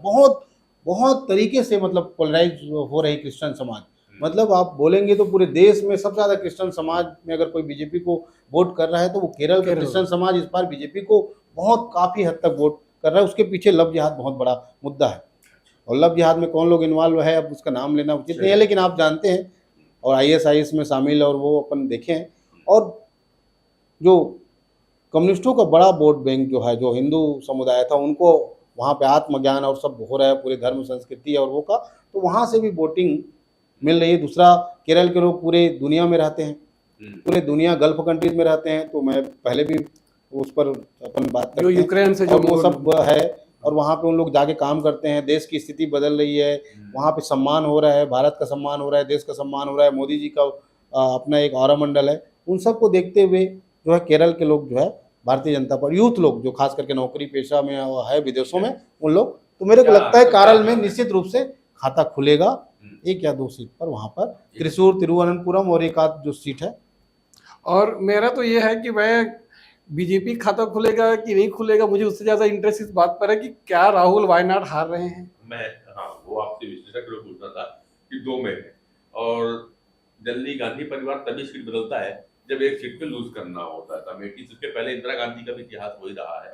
तो अभी चलते हैं, तो अगर वायनाड से बदले हैं सीट को, तो क्या वायनाड कमजोर हो रही है, लेफ्ट की बल जाएगी? निश्चित रूप से वायनाड, हाँ, एनी राजा, डी राजा की धर्मपत्नी है, और वो काफी दबंग महिला नेत्री वहाँ की है, और भारतीय जनता पार्टी के प्रदेश अध्यक्ष भी उनके चुनाव तीनों। और ये मैंने वही चीज पढ़ा कि ये बड़ी अजीब स्थिति है कि उसी लेफ्ट से आप लड़ते हो केरल में, उसी लेफ्ट से आप गले मिल रहे हो बंगाल में, तो थोड़ा सा वोटर जो है कंफ्यूज रहता है कि भाई हम कर क्या रहे हैं। और जब ऐसी कंफ्यूजन आती है, जैसे बोला ना भाई, समाजवादी पार्टी और मायावती मिल गए, तो वोटर बोला भाई ये दोनों तो मिल गए, और कल तक ये लोग एक दूसरे को पानी पी पी के कोसते थे। एक जमाने में तो स्थिति ये थी कि गेस्ट हाउस कान में मायावती ले दे के बची थी, और आप मिल रही है, तो भैया ये वोट हम इनको ना देके हम इनको देते हैं। तो मुझे ऐसा लग रहा है कि अगर ये स्थिति, अगर सही में वायनाड में राहुल गांधी अगर हारते हैं, तो वहां बीजेपी के लिए मुझे लग रहा है पूरे केरल का द्वार खुल जाएगा। लेकिन वहाँ का अगर आप समीकरण देखेंगे ना, 52% मुस्लिम आबादी है, तो इन सबको देखते हुए मुझे नहीं लगता कि वहाँ से वायनाड में नहीं, तो भाई मुस्लिम कम्युनिस्ट भी वोट देगा ना भाई, क्यों नहीं देगा? वो तो पुराना वोट बैंक है, वो तो बाद में देखिए पिछले चुनाव में क्या हुआ था, लेफ्ट ने कांग्रेस को सपोर्ट किया था। नहीं, वो हाँ बिल्कुल सही बोल रहे हैं, लेकिन जो है पूरे देश की अगर हिसाब से अगर सोचेंगे तो मुस्लिमों का पहला प्रेफरेंस जो है वो हाँ, और ये बात भी सही है कि कांग्रेस का जो इंटरनल है वो भी कह रहे हैं कि हम दोनों जगह जीत रहे हैं, और यहाँ तक बात आ रही है कि आगे चल के सीट छोड़ेंगे और आगे वहां से प्रियंका आगे गांधी चल के ये है कि राहुल गांधी वायनाड में रहेंगे, रायबरेली से प्रियंका को उतारा जाएगा। तो ये तो भविष्य की संभावना है, गर्त में इस पर चर्चा भी। पर हाँ, इंटरेस्टिंग बनी हुई है। जैसे हाँ। उत्तर प्रदेश में रायबरेली इंटरेस्टिंग है, वैसे ही साउथ में वायनाड की सीट काफी इंटरेस्टिंग है, दिलचस्प होगा। और मध्य प्रदेश का और एक यही कारण है कि राहुल गांधी अमेठी नहीं गए, वो रायबरेली गए। उन्होंने ज्यादा सेफ सीट को ढूंढा। अगर मान लो वायनाड हाथ से निकलता है तो अमेठी तो ऑलरेडी देखिए, हारी हुई सीट से लड़ना और जीते हुए सीट से लड़ना, एक तरफ आपके पास 50,000 का गड्ढा था, एक तरफ आपके पास 1.5 लाख का मार्जिन था, तो आपने 1.5 लाख का मार्जिन को चुना। बिल्कुल। तो यहाँ तक हो गई केरल की बात। चले एक और बड़ा इंटरेस्टिंग, पूरा लोकसभा के चुनाव में सबसे अधिक मीडिया की नजरें किसी के पास में रही है, तो वो हैदराबाद सीट रही है। तेलंगाना राज्य आता है 17 से। तो पर तेलंगाना बाद में करेंगे, हैदराबाद क्या हो रहा भाई? हैदराबाद देखो, हैदराबाद में माधवी लता जी है, जितनी बेहतर तरीके से चुनाव लड़ी है उससे बेहतर तरीके से भारतीय जनता पार्टी का कोई कैंडिडेट नहीं लड़ सकता था। ठीक है। तो भारतीय जनता पार्टी और नरेंद्र मोदी, अमित शाह जी के मानना पड़ेगा कि उन्होंने ऐसे व्यक्ति का चयन किया जो पूरा एक एक वहाँ पे हैदराबाद के एक एक कोने में काम करी है, अस्पताल चलाती है, बहुत बड़ी डांसर है, सॉरी गायक का है, शिव की भक्त है, बहुत मतलब कहना चाहिए कि पूरी तरीके से एक धार्मिक प्रवृत्ति की वो है। और उनका कई तरीके से सेवा कार्य चलते हैं, मुसलमानों के बीच में भी सेवा कार्य करी है, वो मुस्लिम महिलाओं के बीच में भी सेवा कार्य करी है। तो बेहतर कैंडिडेट है भारतीय जनता। लेकिन फिर वही समीकरण इसलिए है क्योंकि लगभग 18 लाख वोटर है, उसमें 12.5 लाख वोटर मुस्लिम समाज के हैं। और मुस्लिमों का सबसे बड़ा रहनुमा मानता है अपने आप को ओवैसी। तो आप सोचिए ना, 6-6.5 लाख वोटर दूसरे समाज के, 12 लाख के आसपास उस समाज से। तो लेकिन मुझे ये लग रहा है कि बीजेपी ने ओवैसी को बांध के रखा। ओवैसी को जो कॉन्फिडेंस के साथ। और दूसरा जो लोकसभा से बाहर उसके पहले जब विधानसभा चुनाव हुआ, सत्ता परिवर्तन हुआ, कांग्रेस की सरकार आई, और उसके बाद आपका बीजेपी 1 से 8 सीट पे पहुंची, तो कहीं ना कहीं बीजेपी के लिए तो रास्ते खुले हुए हैं। हो सकता है पिछले बार उनके पास 4 सांसद से इस बार 8 हो जाए या 7 हो जाए। तो इसमें नुकसान तो मुझे आंध्रा में बीजेपी को नहीं दिख रहा है, तेलंगाना में वो फायदे में ही रहेगी। बीजेपी वहां मजबूत हो रही है। मैं आपको बता रहा हूँ, ये मामू मतलब केसीआर को मामू बोलते थे ओवैसी को ये मदद कर रहे थे विधानसभा में, लेकिन उनको पता चला, ओवैसी को पता चला केसीआर कमजोर हो गया। तो अभी इनडायरेक्टली उन्होंने किसी को मदद नहीं किया, लेकिन वो मतलब डायरेक्टली मदद नहीं किया, इनडायरेक्टली उनका केडर को उन्होंने बोल दिया कि कांग्रेस को मदद करना है वहाँ पे। और इसलिए वहाँ पे बीआरएस जो है, केसीआर की पार्टी बीआरएस बहुत कमजोर हो गई है, उनकी वोट भी टूट करके बीजेपी की तरफ जा रहे हैं। और ऐसा ही लगता है इस चुनाव में बीजेपी और जो कांग्रेस है वो लगभग क्लोज फाइट में है, और दोनों लगभग 8 से 9 ऐसा जीत सकते हैं। और ओवैसी 1 सीट जीतेगा। केसीआर को अगर एक आध मिल गया तो मिल गया, क्योंकि केसीआर के 8 कैंडिडेट तो बीजेपी टिकट पे लड़ रहे हैं, और केसीआर के पार्टी के 7 या 8 सांसद अब जो उनके सांसद रहे हैं वो भारतीय जनता पार्टी ज्वाइन कर लिए। और केसीआर तो अच्छा कैंपेनिंग भी नहीं कर पाए इस बार, और उनकी बेटी जेल में है, कविता जो है, तो वो जेल में भी है, फैक्टर बना, और वो भी फैक्टर है। और वहाँ पे मेरे को लगता है बीजेपी वहाँ अच्छा करेगी। 4 सीट थी, इस बार बीजेपी का 8 सीट हो जाएगा। ठीक है, तो यहाँ पे 4 सीट का गेन बॉल ले लेते हैं। ठीक है, चले थोड़ा सा पूर्व की ओर, असम। असम भारतीय जनता पार्टी के पास में आता रहा, वहां की अपनी एक लोकल राजनीति है, अपनी मुद्दे हैं। इस बार 14 लोकसभा में से कितनी सीटें दे पाते हैं? देखिए, असम में मैं मान के चल रहा हूँ बीजेपी बहुत अच्छा कर रही है, और ये बीजेपी कम से कम 11 से 12 सीट निकालनी चाहिए। मैं जो वहाँ बीजेपी का ऑल इंडिया असम असम से एक अलायंस है, दूसरा जो है एक असम स्टूडेंट यूनियन का जो वो है उसका एक अलायंस है। तो मेरे को लगता है बीजेपी और जो अलायंस करके लगभग 12 सीट वहाँ पे क्या है, 2-3 जो लोकसभा है ना, वहाँ पे जो समीकरण है, डेमोग्राफी है, वो जो बदरुद्दीन अजमल जी है, AIUDF का जो ऑल इंडिया जो वो उनका एक पार्टी है जो बदरुद्दीन अजमल जी का, उनको फेवर करता है। मेरे को लगता है कि 1-2 सीट वो जीत सकते हैं। बाकी 12 सीट वहाँ पे भारतीय जनता पार्टी अलायंस को। और अगर वहां अगर ऐसा ज्यादा डैमेज होगा तो हेमंत बिस्वा शर्मा के लिए आगे की राजनीति बड़ी कठिन हो जाएगी। आप एक सिटिंग सीएम जो दोबारा सत्ता लाके दे रहा है उसको हटा के उनको सीएम बनाया है, और सही बात है आज पूर्वोत्तर को पूरा संभाल के रखा हुआ तो हेमंत शर्मा विश्व ही है। और जब जब कांग्रेस को काउंटर करने की बारी आती है तो बीजेपी उसको सबसे पहले आगे कर देती है, फ्रंट पे वही खेलता है। वो क्या है, उनके साथ इंसिडेंस भी हुआ है। राहुल गांधी उसके कुत्ते को बिस्किट खिला रहे थे और हेमंत बिस्वा शर्मा खड़े खड़े देख रहे थे 15 मिनट तक। वो इंसिडेंस के बाद ही उन्होंने पार्टी छोड़ी ना, तो उनको अनुभव है, तो वो उनको अनुभव भी है और करीबी वो जानते भी हैं। हर बार मंच पे ये बात घटना को बताने से चूकते भी नहीं, चूकते भी नहीं, पूरा मौका ले लेते हैं। और अभी भी कई चुनाव प्रचार पर उन्होंने इस बात को बराबर बोला। और अभी उस चुनाव प्रचार के दिन एक दिन के भी आप देखे होंगे, अब राहुल गांधी जो है कितना सीरियस पॉलिटिशियन है वो आप अंदाजा लगा लिए। एक कुत्ते को खिला रहे थे बिस्किट, वो नहीं खाया तो बाजू वाले उन्होंने कार्यकर्ता को दे दिया।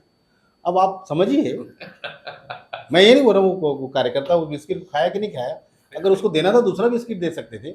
एक कुत्ते नहीं खाया तो उसी बिस्किट को दिया, आपने देखा होगा क्लिप आया था। देखिए राजनीति में मतलब बोलते हैं ना, मतलब ऐसे पिक्चर्स के फोटो वीडियो के बड़े महत्व होते हैं। कल जो उड़ीसा में घटना घटी कि एक कार्यकर्ता नवीन पटनायक का पैर छूना चाहते थे तो पंड्या ने अपना पैर आगे ला दिया, उनके हाथ कांप रहे थे तो वो हाथ को उन्होंने हटा दिया। तो इन ऐसे चित्रों का बड़ा महत्व होता है। बिल्कुल।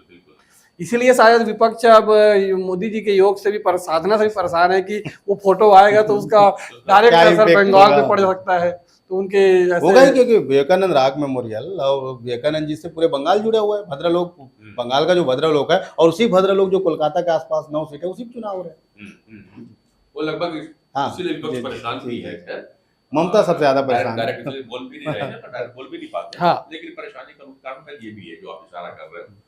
तो झारखंड चलते बिल्कुल कह रहे थे, तो भाई वहाँ के जो सिटिंग सीएम रहे उनको आप लोग जेल में डलवा देते हो, फिर चुनाव लड़वाते हो। नहीं, जेल में तो क्या फर्क पड़ेगा? नहीं, कोई फर्क नहीं पड़ेगा। क्यों फर्क पड़ेगा? जेल में क्या, वो किसका पैसा लूटा, किनका? किसी अमीर का तो लूटा नहीं है उन्होंने। लूटा तो वो झारखंड के गरीब जनता, गरीब आदिवासियों, गरीब वहाँ के लोगों का ही है पैसा। वो तो उन्हीं का लूटा हुआ है, उसके में जेल गए। दूसरी बात, अगर भाई किसी ने आपको जोर जबरदस्ती या फंसा दिया तो कोर्ट आपको बेल दे देता ना। बेल मिलता कि नहीं मिलता? आपको लोअर कोर्ट से मिल जाता, हाई कोर्ट से मिल जाता, सुप्रीम कोर्ट से मिल जाता। आपकी कितनी बार बेल रिजेक्ट हो गया? तो कुछ सबूत है, ईडी ने पुख्ता सबूत वहां पे पेश किया होगा, तभी तो उनको बेल नहीं मिल पा रही है ना। यहाँ तो आतंकवादी लोग को बेल मिल जाता है, क्यों नहीं मिलेगा? क्या होगा लोकसभा, क्या लग रहा है? लोकसभा वहां पे बिल्कुल एक सीट जो है उनकी पत्नी कल्पना सोरेन लड़ रही है, वहीं पे वो फाइट में है, बाकी कहीं भी फाइट में नहीं है। एक जो है आल झारखंड स्टूडेंट यूनियन जो सुदेश महतो जी की पार्टी है, वो कैंडिडेट निश्चित रूप से एक सीट जीत रही है। बीजेपी वहां पे 12 सीट जीतेगी। देखिए कल में क्या हुआ कि जो एक प्रकार से जो सिंपैथी दिल्ली में अगर आपको मिली होगी या मिलेगा, वो झारखंड में इनको नहीं मिल रहा है। कारण की भी ये है कि उस पूरे प्रकरण को जो जेल जाने तक की प्रकरण, अब देखिए वो एक ऐसा सीएम है पूरे देश में, पहले बार वो 24 घंटे तक वो लोगों से दूर था। मतलब वहां के राज्यपाल ने चीफ सेक्रेटरी और डीजीपी को बुला के बोला अगर 24 घंटे में सामने लाके खड़ा नहीं करोगे तो मैं कल सरकार भंग कर दूंगा। तब जाके वो सामने आए। तो वो एक लड़ना, देखो केजरीवाल कितना गलत है इंपॉर्टेंट नहीं है, लेकिन लड़ता है, वो लड़ता है। बोल दिया मैं इस्तीफा नहीं दूंगा, जो करना है। उन्होंने एक इतिहास रच दिया कि वो 50 दिन जेल सरकार चला के दिखा भी दिया। वो शायद इच्छा शक्ति कहीं ना कहीं झारखंड हेमंत सोरेन में नहीं थी, और उसके पीछे कारण ये है कि वो सही ना कहीं। अच्छा मजेदार चीज आप ये बताओ कि ऐसा माना जाता है कि वो सरकार कैसे रहे, कब तक चलेगी, ये राज्यपाल के हाथ में नियंत्रित है, आज भी है। क्यों? क्योंकि जिस मुद्दे पर, जिस माइनिंग लीज को लेके हेमंत सोरेन पे आरोप लगाए वो बिल्कुल सही है। बस ये है इलेक्शन कमीशन ने भी दे दिया है कि हाँ ये दोषी हैं, अब वो बस राज्यपाल के हाथ में है। और वो सहयोग से वो छत्तीसगढ़ के हमारे राज्यपाल थे, उसी समय वो लिफाफे में गया था। और वो सरकार इसलिए चल रही है कि बीजेपी वहां समर्थन नहीं जुटा पाई। नहीं चाहती तो है पर समर्थन नहीं जुटा पा रही है, इसलिए वो सरकार चल रही है। और इसलिए उन्होंने वापस बिहार में आइए, नीतीश ने जैसे कुछ समय के लिए सीएम बदला, मैं उनका नाम भूल रहा हूँ, क्या नाम है, जीताराम मांझी। तो आप बोल सकते हो कि हेमंत सोरेन ने एक जीताराम मांझी और खड़ा कर दिया चंपई सोरेन के रूप में, जी। है ना। और उसके बाद उनका जो सबसे उनकी जो भाभी है दुर्गा सोरेन, वो बीजेपी बीजेपी ज्वाइन में आ कर गए ली तो और उनका से बीजेपी वो से चुनाव लड़ रही चुनाव भी लड़ है। रही तो है। कहीं ना कहीं पारिवारिक अंतरकलह जो है वहां देखने को मिल रहा है। और दूसरा कांग्रेस के जो आपको पता होगा सांसद थे, राज्यसभा सांसद वो साहू जी, हाँ, जिनके घर से जिनके घर- 3,000 करोड़ से ज्यादा रुपए बरामद हुए। तो कहीं ना कहीं मुझे लग रहा है कि पूरे देश के लोकसभा चुनाव में जो कांग्रेस को जो क्राइसिस फंडिंग आ रही है फंडिंग फंडिंग की, वो एक झारखंड। वहां पर चला। सप्लाई लाइन उसका झारखंड हाँ। है। बिल्कुल टूटा है। तो 12 सीट के आसपास झारखंड। चले, तो आपने बात कर ली केजरीवाल जी की, बड़े जुझारू आदमी है, तो जुझारू करते चलते हैं जुझारू राज्य में पंजाब में क्या होगा? Alliance पंजाब में बीजेपी को कोई बहुत ज्यादा नुकसान नहीं है, ना फायदा नहीं है। वो जो भी नुकसान और फायदा होगा आपस में बटेगा। बस कांग्रेस वहाँ 8 सीट पाई थी, आपको 1 सीट मिला था। इस बार थोड़ा ऊपर नीचे हो सकता है। बीजेपी अपनी 2 की टैली को 3 कर सकती है, 4 भी हो सकता है वो। तो नुकसान फायदा उन्हीं के यहाँ पर रहेगा। बीजेपी को 1-2 सीट का फायदा हो सकता है। गुरदासपुर और ये था चंडीगढ़, इस बार अब हाँ चंडीगढ़ तो खैर यूनियन यूटी में है। एक और सीट था फिरोजपुर, हाँ। फिरोजपुर और गुरदासपुर अपन जीते थे। और मेरे को लगता है फिरोजपुर, गुरदासपुर, अमृतसर और ये पटियाला में अच्छी फाइट है, क्योंकि कैप्टन साहब की पत्नी वहाँ से चुनाव लड़ रही है। और 1-2 जगह और है। तो बीजेपी 7 से 8 जगह बहुत अच्छे से चुनाव लड़ रही है। मेरे को लगता है बीजेपी वहाँ 3 से 2-3 सीटें 3 सीट जीत सकती है। तो बीजेपी को वहाँ नुकसान नहीं, फायदा है। यहाँ देखिए पंजाब में बीजेपी के पास खोने के लिए कुछ भी नहीं है। देखिए पिछले चुनाव वो अलायंस में लड़ा, और बीजेपी की एक खूबसूरती जो कांग्रेस को नुकसान करता है, मैं बताऊंगा आपको, बीजेपी जितना मजबूत हुई वो खुद को मजबूत करने लगी। उन्होंने अलायंस, आपने उद्धव से अलायंस क्यों तोड़ा? अगर बीजेपी को सिर्फ सत्ता सुख चाहता तो वो पिछले बार उद्धव को सीएम बना के सत्ता सुख ले सकता था। पर बात यहाँ पर मतलब आत्मसम्मान की थी। तो जब इसके पहले ऑलरेडी देवेंद्र फडणवीस सीएम रह चुके हैं, तो आप कैसे बोलते हो कि कम सीट रह चुके हैं? और मोदी जी, अमित शाह जी सब रैली में बोलते थे हम इनके नेतृत्व में लड़ रहे हैं। तो और वहीं पर देखिए जब बीजेपी का पंजाब में कुछ भी नहीं था, और जब अकाली ने समर्थन वापस लिया किसान आंदोलन को लेके, जबकि उनकी परिवार से हरसिमरत कौर जो है बादल जो है मंत्री थी कैबिनेट में, उसके बाद बीजेपी ने मान मनोबल नहीं किया। और ये वो बादल परिवार है जिसके जो उनके जो ससुर जी थे प्रकाश सिंह बादल, वो एनडीए के संयोजक थे अपने पूरे जीवन भर, जब एनडीए बना तब से लेकर। तो एक महत्व तो था। और उसके कार्यक्रम में भी मोदी जी गए हैं, उन्होंने अपने पिता स्वरूप मारा, उनको वहाँ की राजनीति के चाणक्य भी कहे, बहुत सारी चीजें हुई। तो बीजेपी वहाँ जितना भी पाता है वो उसके लिए प्लस में ही रहेगा, नुकसान कहीं नहीं होगा। अब इसमें ये देखना है कि आप और कांग्रेस कितना कर पाती है, क्योंकि विधानसभा आपने लड़ा, पंजाब आपकी एक तरफा जीत हुई, सरकार बन गई, और अभी आप फिर वहां मिलके लड़ रहे हो, दिल्ली में अलग अलग, वहां अलग अलग लड़ रहे हो, आपस में लड़ रहे हो, और यहाँ मिलके लड़ रहे हो। तो वहां अब वोटर कितना, आपका वोटर कांग्रेस को कितना कन्वर्ट हो पाता है वो आपको देखना पड़ेगा। पंजाब जो है बहुत कुछ दिल्ली से और पंजाब में कांग्रेस के साथ नुकसान ये हो गया कि उसके जो जितने सीनियर लीडर थे, चाहे वो प्रकाश सिंह बादल हो, चाहे अभी जो बीजेपी के प्रदेश अध्यक्ष हैं, वो सब सुनील जाखड़ जी, हाँ सुनील जाखड़ जी, वो सब, और हमारे सिद्धू साहब तो कहीं दिखते ही नहीं है। वो अब कैप्टन साहब पार्टी छोड़ के, कैप्टन अमरिंदर सिंह, अगर वो भी एक बार हो जाए तो वो भी उनकी धर्मपत्नी चुनाव लड़ रही है। तो मुझे लग रहा है कि बीजेपी वहां अपना जो वोट बैंक है उसको अगर सीट ना भी मिले, मान लो सीट अगर ऊपर नीचे भी होता है, तो मुझे लग रहा है वोट परसेंट अगर बढ़ता है तो नहीं। दूसरा क्या, बीजेपी जो बेन सिंह जो मुख्यमंत्री रहे, उनके बेटे रणवीर बिट्टू जी, वो भी बीजेपी में आके सीट और बहुत मजबूती से लड़ रहे हैं एक जगह चुनाव। हाँ, वो एक लड़ रहे हैं वहाँ पे। पटियाला भी, अमृतसर पटियाला सीट जो है वो कैप्टन साहब की पत्नी जो है जो पंडित कौर जी, 7-8 सीट पर बीजेपी दमदारी लड़ रही है। देखिए इसमें बताओ मैं आपको आपको जो विधानसभा में रिजल्ट मिला है, आपको वहां नुकसान हो, वो रिजल्ट नहीं मिला।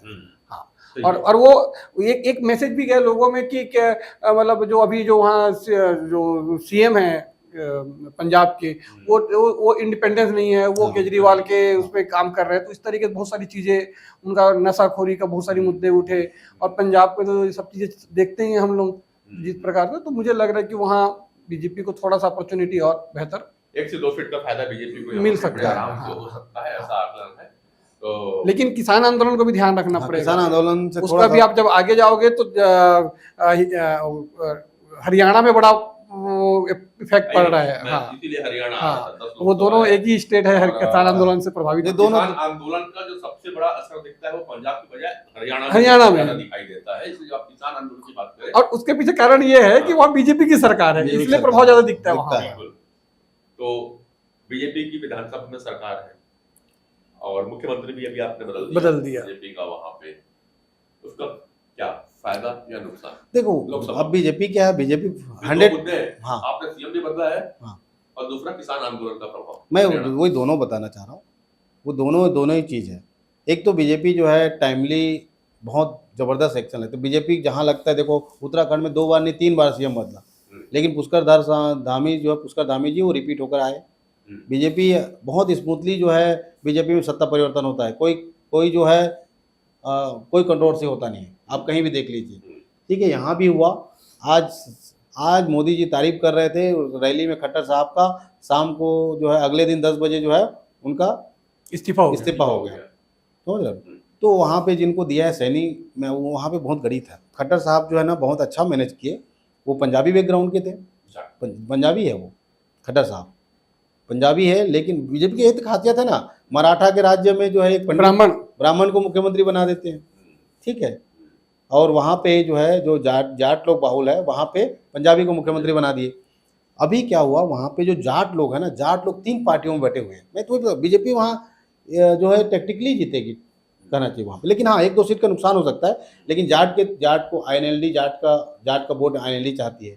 JJP है जो जननायक जनता पार्टी है, वो भी जाट का वोट, और कांग्रेस भी जाट का वोट। लेकिन जो सैनी समाज है, सबसे बड़ा OBC समाज है वहाँ पे, OBC में जो गैर जाट OBC जो लोग हैं ना, वो उसको बीजेपी लामबंद कर चुकी है, और अपर कास्ट का कुछ वो मिल करके बीजेपी को जो है वहाँ पे हो रहा है। 1-2 सीट का वहाँ पे नुकसान हो सकता है जरूर, लेकिन बीजेपी वहाँ पे सबसे बड़ी पार्टी रहेगी। मतलब ये हुआ कि 8 सीट तक जीत सीएम बदल के बीजेपी ने वहाँ डैमेज कंट्रोल कंट्रोल भी किया है, हाँ। एंटी इनकम्बेंसी को कुछ कम करने की कोशिश किया है, ताकि लोकसभा भी निकल जाए और आगे विधानसभा में वो एक जो पुराने मुद्दे हैं वो देखिए क्या होता है बीजेपी की एक सही बात है, खूबसूरती है। देखिए उन्होंने जैसे अभी आपका पिछले बार गुजरात में किया, पूरा कैबिनेट को बदल दिया, तो ये ऐसे डिसीजन सही में बड़े एकदम से हिम्मत का काम लेना है और उसका फायदा ही मिलता है। लगभग वही फायदा। हाँ। और हरियाणा में भी आप लोग देख रहे हो कि जो डैमेज हो रहा था लगभग उसको कंट्रोल करने का कम किया है, 1-2 सीट पे नुकसान हो सकता है। ठीक है, छत्तीसगढ़ में आ जाते हैं, 11 लोकसभा सीटें हुई ऐसे। पिछले बार आप 9 सीटें थी, 11 एक ही बार जीते भारतीय जनता पार्टी ने। नहीं 11 कभी नहीं जीते। 2014 में 10-1 था। देखिए हमेशा 2004, 9, 14, 10 सीटें रही, 10-1 रहा। 19 में क्योंकि 18 में सत्ता परिवर्तन हुआ था और सरगुजा बस्तर एक तरफा जब कांग्रेस को गई है ना, तो इसलिए उसका थोड़ा प्रभाव रहा होगा। बीजेपी एक ही बार 10 जीता है, नहीं 2 बार 3 बार नहीं 8-3। अरे अब देखिए ना, देखिए मैं बता रहा हूँ आपको, 2004 के लोकसभा चुनाव में सिर्फ जोगी जीता, महासमुंद, बीजेपी 10 जीती। 2009 के चुनाव में आपका ये चरणदास महन जीते, चरणदास महन है ना कोरबा से, बाकी पूरा बीजेपी जीते। और उसके बाद जो चुनाव हुआ 19 वाले में वहां नहीं 19 में तो ये जीते, उसके पहले वाले में ताम्रध्वज साहू, 14 वाले में ताम्रध्वज साहू जीते। हाँ 19 में तो 2 सीटें हो गई ना कोरबा और हाँ, तो लगातार हाँ। और उसके पीछे कहीं ना कहीं जो राज्य निर्माण वो एक हमेशा रहा कि भाई केंद्र ने बना के अटल बिहारी वाजपेयी की सरकार थी, तो एक बड़ा प्रभाव उसका देखने को मिलता है। क्योंकि 18 का जो रिजल्ट था वो काफी अचंभित करने वाला था। 68 सीटें कांग्रेस लाने के बाद अगर लोकसभा में वो 2 सीटें जीत रही है, मतलब कहीं कहीं लोगों में देखिए भारत के लोकतंत्र में और भारत के मतदाता में समझ आ चुका है कि ये चुनाव विधानसभा है, ये सरकार बनेगी, ये करेगी, और ये लोकसभा का चुनाव है, इसको बनाना है। और इसी का फायदा मोदी को मिल रहा है कि मोदी ये बताने में सफल हो चुका है कि भैया नेशनल के लिए मैं हूँ। नहीं बिल्कुल, मैं आपको एक उदाहरण उड़ीसा बता दूं। उड़ीसा में पिछले बार बीजेपी 23 या 27 विधानसभा सीटें जीती। विधानसभा में एक जगह वोट डाल रहे हैं, विधानसभा में बीजेपी 32% वोट पाती है और लोकसभा में 39% वोट पाती है। 39% वोट पा करके 8 सीट जीतती है, और यहाँ पे 32% वोट पाके 27 या 23 सीट जीतती है। ठीक है, मतलब 8-9% का वोट जो है एक ही दिन वोट दे रहे हैं, एक ही जगह ईवीएम में वोट दे रहे हैं, और 7-8% जनता। अभी छत्तीसगढ़ 4 सीटों का लेंगे, जब शुरुआती चल रही थी आकलन, उसमें कुछ सीटें पे कहते हैं बड़ी टक्कर आ रही है, ये जो बीजेपी के हाथ से निकलेगी, एक था कांकेर। कांकेर। पिछली बार वहां से जो भी कांग्रेस के उम्मीदवार थे निर्दलीय लड़े थे और केवल 5,000 वोट से पीछे रहे 5,000 वोट से। लोकसभा में, उनको कांग्रेस ने टिकट दिया कांकेर लोकसभा। दूसरा महासमुंद, पूर्व गृह मंत्री कांग्रेस शासन काल में कामराज साहू कद्दावर नेता है, उनको महासमुंद से उतारा गया, साहूवाल क्षेत्र है। दो। तीसरी जो चित्राई वो खुदाई पूर्व सीएम सबसे ताकतवर नेता भूपेश बघेल राजनांदगांव से चुनाव लड़ते हैं, जिसमें से कहा जाए कि 3 लोकसभा को छोड़ के बाकी जो लोकसभा थी वो सब कांग्रेस तक चली गई थी।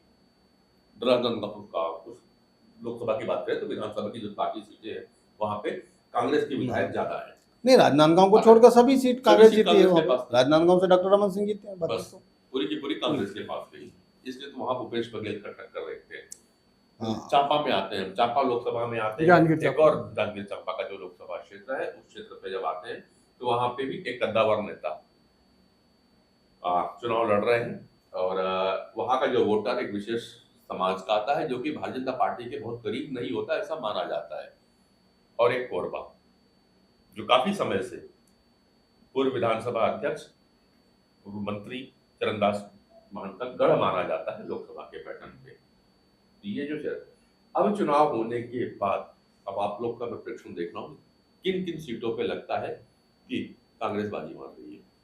देखो, मेरा तो आकलन है, चुनाव से पहले ऐसा लगता था कि 3-4 जगह कांग्रेस अच्छी फाइट दे रही है। उसमें कांकेर जो आप बताया वो भी है, राजनांदगांव भी है, जांजगीर चांपा है, कोरबा है और महासमुंद।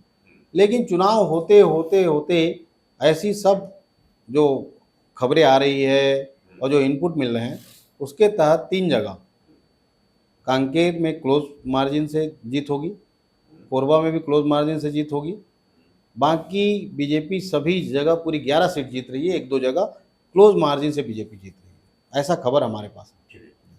मेरा भी एक्टर वही है, 10 सीट तो बीजेपी ले ही लेगी और वही या तो आपका जांजगीर चांपा थोड़ा सा मुझे डाउटफुल लग रहा है और मैं कह सकता हूँ कि हो सकता है किशोर भाई सही हो, 11 भी ले सकती है बीजेपी अभी जो स्थिति है, क्योंकि जांजगीर चांपा में एक भी विधायक भाजपा के नहीं है, लेकिन ऐसा इनपुट मिला है उधर से कि जो लोकल जो एमएलए हैं वो उतना सहयोग नहीं किए अपने डहरिया जी को, और उस चुनाव के बाद परिणाम आने के बाद जिस प्रकार से सरकारी जमीन और वो भवन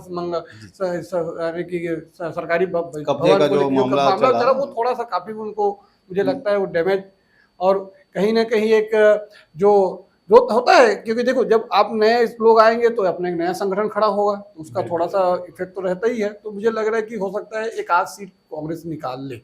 2 चीजों पे टक्कर लेके चलते हैं, एक जांजगीर चांपा का और एक कोरबा का टक्कर जरूर लगता है, ताकि भारतीय जनता पार्टी अपनी यथावत स्थिति पे रहेगी, सेफ है जितना पहले रही। बहुत देखिए, उत्तराखंड में जो है ना बीजेपी बहुत मजबूत है, देवभूमि है। देवभूमि में एक तो अभी पुष्कर सिंह धामी जी ने जो यूसीसी जो यूनिफॉर्म सिविल कोड लाया उसका बहुत इम्पेक्ट है। देवभूमि है, वहाँ के लोग धार्मिक प्रवृत्ति के भी है, बहुत बढ़िया काम भी है वहाँ पे। पुष्कर धामी वहाँ पे बेहतरीन मुख्यमंत्री के रूप में सामने आए हैं। मोदी जी और पुष्कर धामी जी के डबल इंजन की सरकार से वहाँ के लोग बहुत है। ऑल वेदर रोड बन रहा है, चारों धाम यात्रा वाला रोड बन रहा है, बहुत विकास के काम हुए हैं। केदारनाथ जी का पूरा जो वो हुआ, मतलब ये सब चीज हुआ वहाँ पे, कुल मिलाकर वहाँ पे पूरा धर्म और विकास, नहीं विकास है, धर्म, हाँ धर्म भी है, विकास भी है, दोनों को मिला। नहीं क्या नहीं, देखो धर्म से भी विकास होता है, धर्म से भी विकास होता है। अगर लोग चारों धाम की यात्रा में जाते हैं धर्म के लिए, केदारनाथ जाते हैं, तो क्या वहाँ पे लोगों को रोजगार नहीं मिलता? उत्तराखंड के हजारों लोग का धर्म के साथ में विकास इसलिए कहा कि विकास के वहाँ पे सड़कों का और वो भाजपा के लिए उत्तराखंड एक प्रयोग लेब टाइप का बन चुका प्रयोगशाला है। देखिए धामी साहब विधानसभा चुनाव हारे थे, लेकिन उसके बाद उनको फिर से सीएम बनाया गया। नहीं, उन्होंने मेहनत किया था, उन्होंने मजबूत भी किया पार्टी को। और दूसरा अभी देखिए जो यूसीसी थी सबसे पहले वही इम्प्लीमेंट लाया गया। तो ऐसा जब इस प्रकार के अब नए प्रयोग करते हैं, मतलब तब करेंगे जब आप उसको लगता है कि वो राज्य पूरी तरह कवर में है। नहीं तो उत्तराखंड तो से जीत क्या है? मुझे लग रहा है कि निकाल लेंगे 5 के 5 पूरे 5 पूरा। ठीक है, हिमाचल चल ले, पहाड़ी इलाका 4 लोकसभा। हाँ, हिमाचल में 4 सीटें हैं, वहाँ पे 1 सीटों पे जो है ना कड़ी मुकाबला है, बाकी 3 बीजेपी 100% जीत रही। एक इसलिए है क्योंकि जो वीरभद्र सिंह की जो लेगेसी है, उनका बेटा विक्रमादित्य वहाँ से चुनाव लड़ रहे हैं और मंडी सीट है, वहाँ पे जो फिल्म अभिनेत्री जो है कंगना रनावत जी लड़ रही है। कंगना रनावत जी बहुत बेहतरीन है, बहुत राष्ट्रवादी है, लेकिन जो है क्या है कि वहाँ पे वो विक्रमादित्य और वीरभद्र जी उनका परिवार का एक वो है, तो वो सीट जो है फंसी हुई है। मैं उसमें ये बोल नहीं पाऊंगा कि कौन जीतेगा, लेकिन 3 सीटें और जो है वो बीजेपी 100% जीत रही है।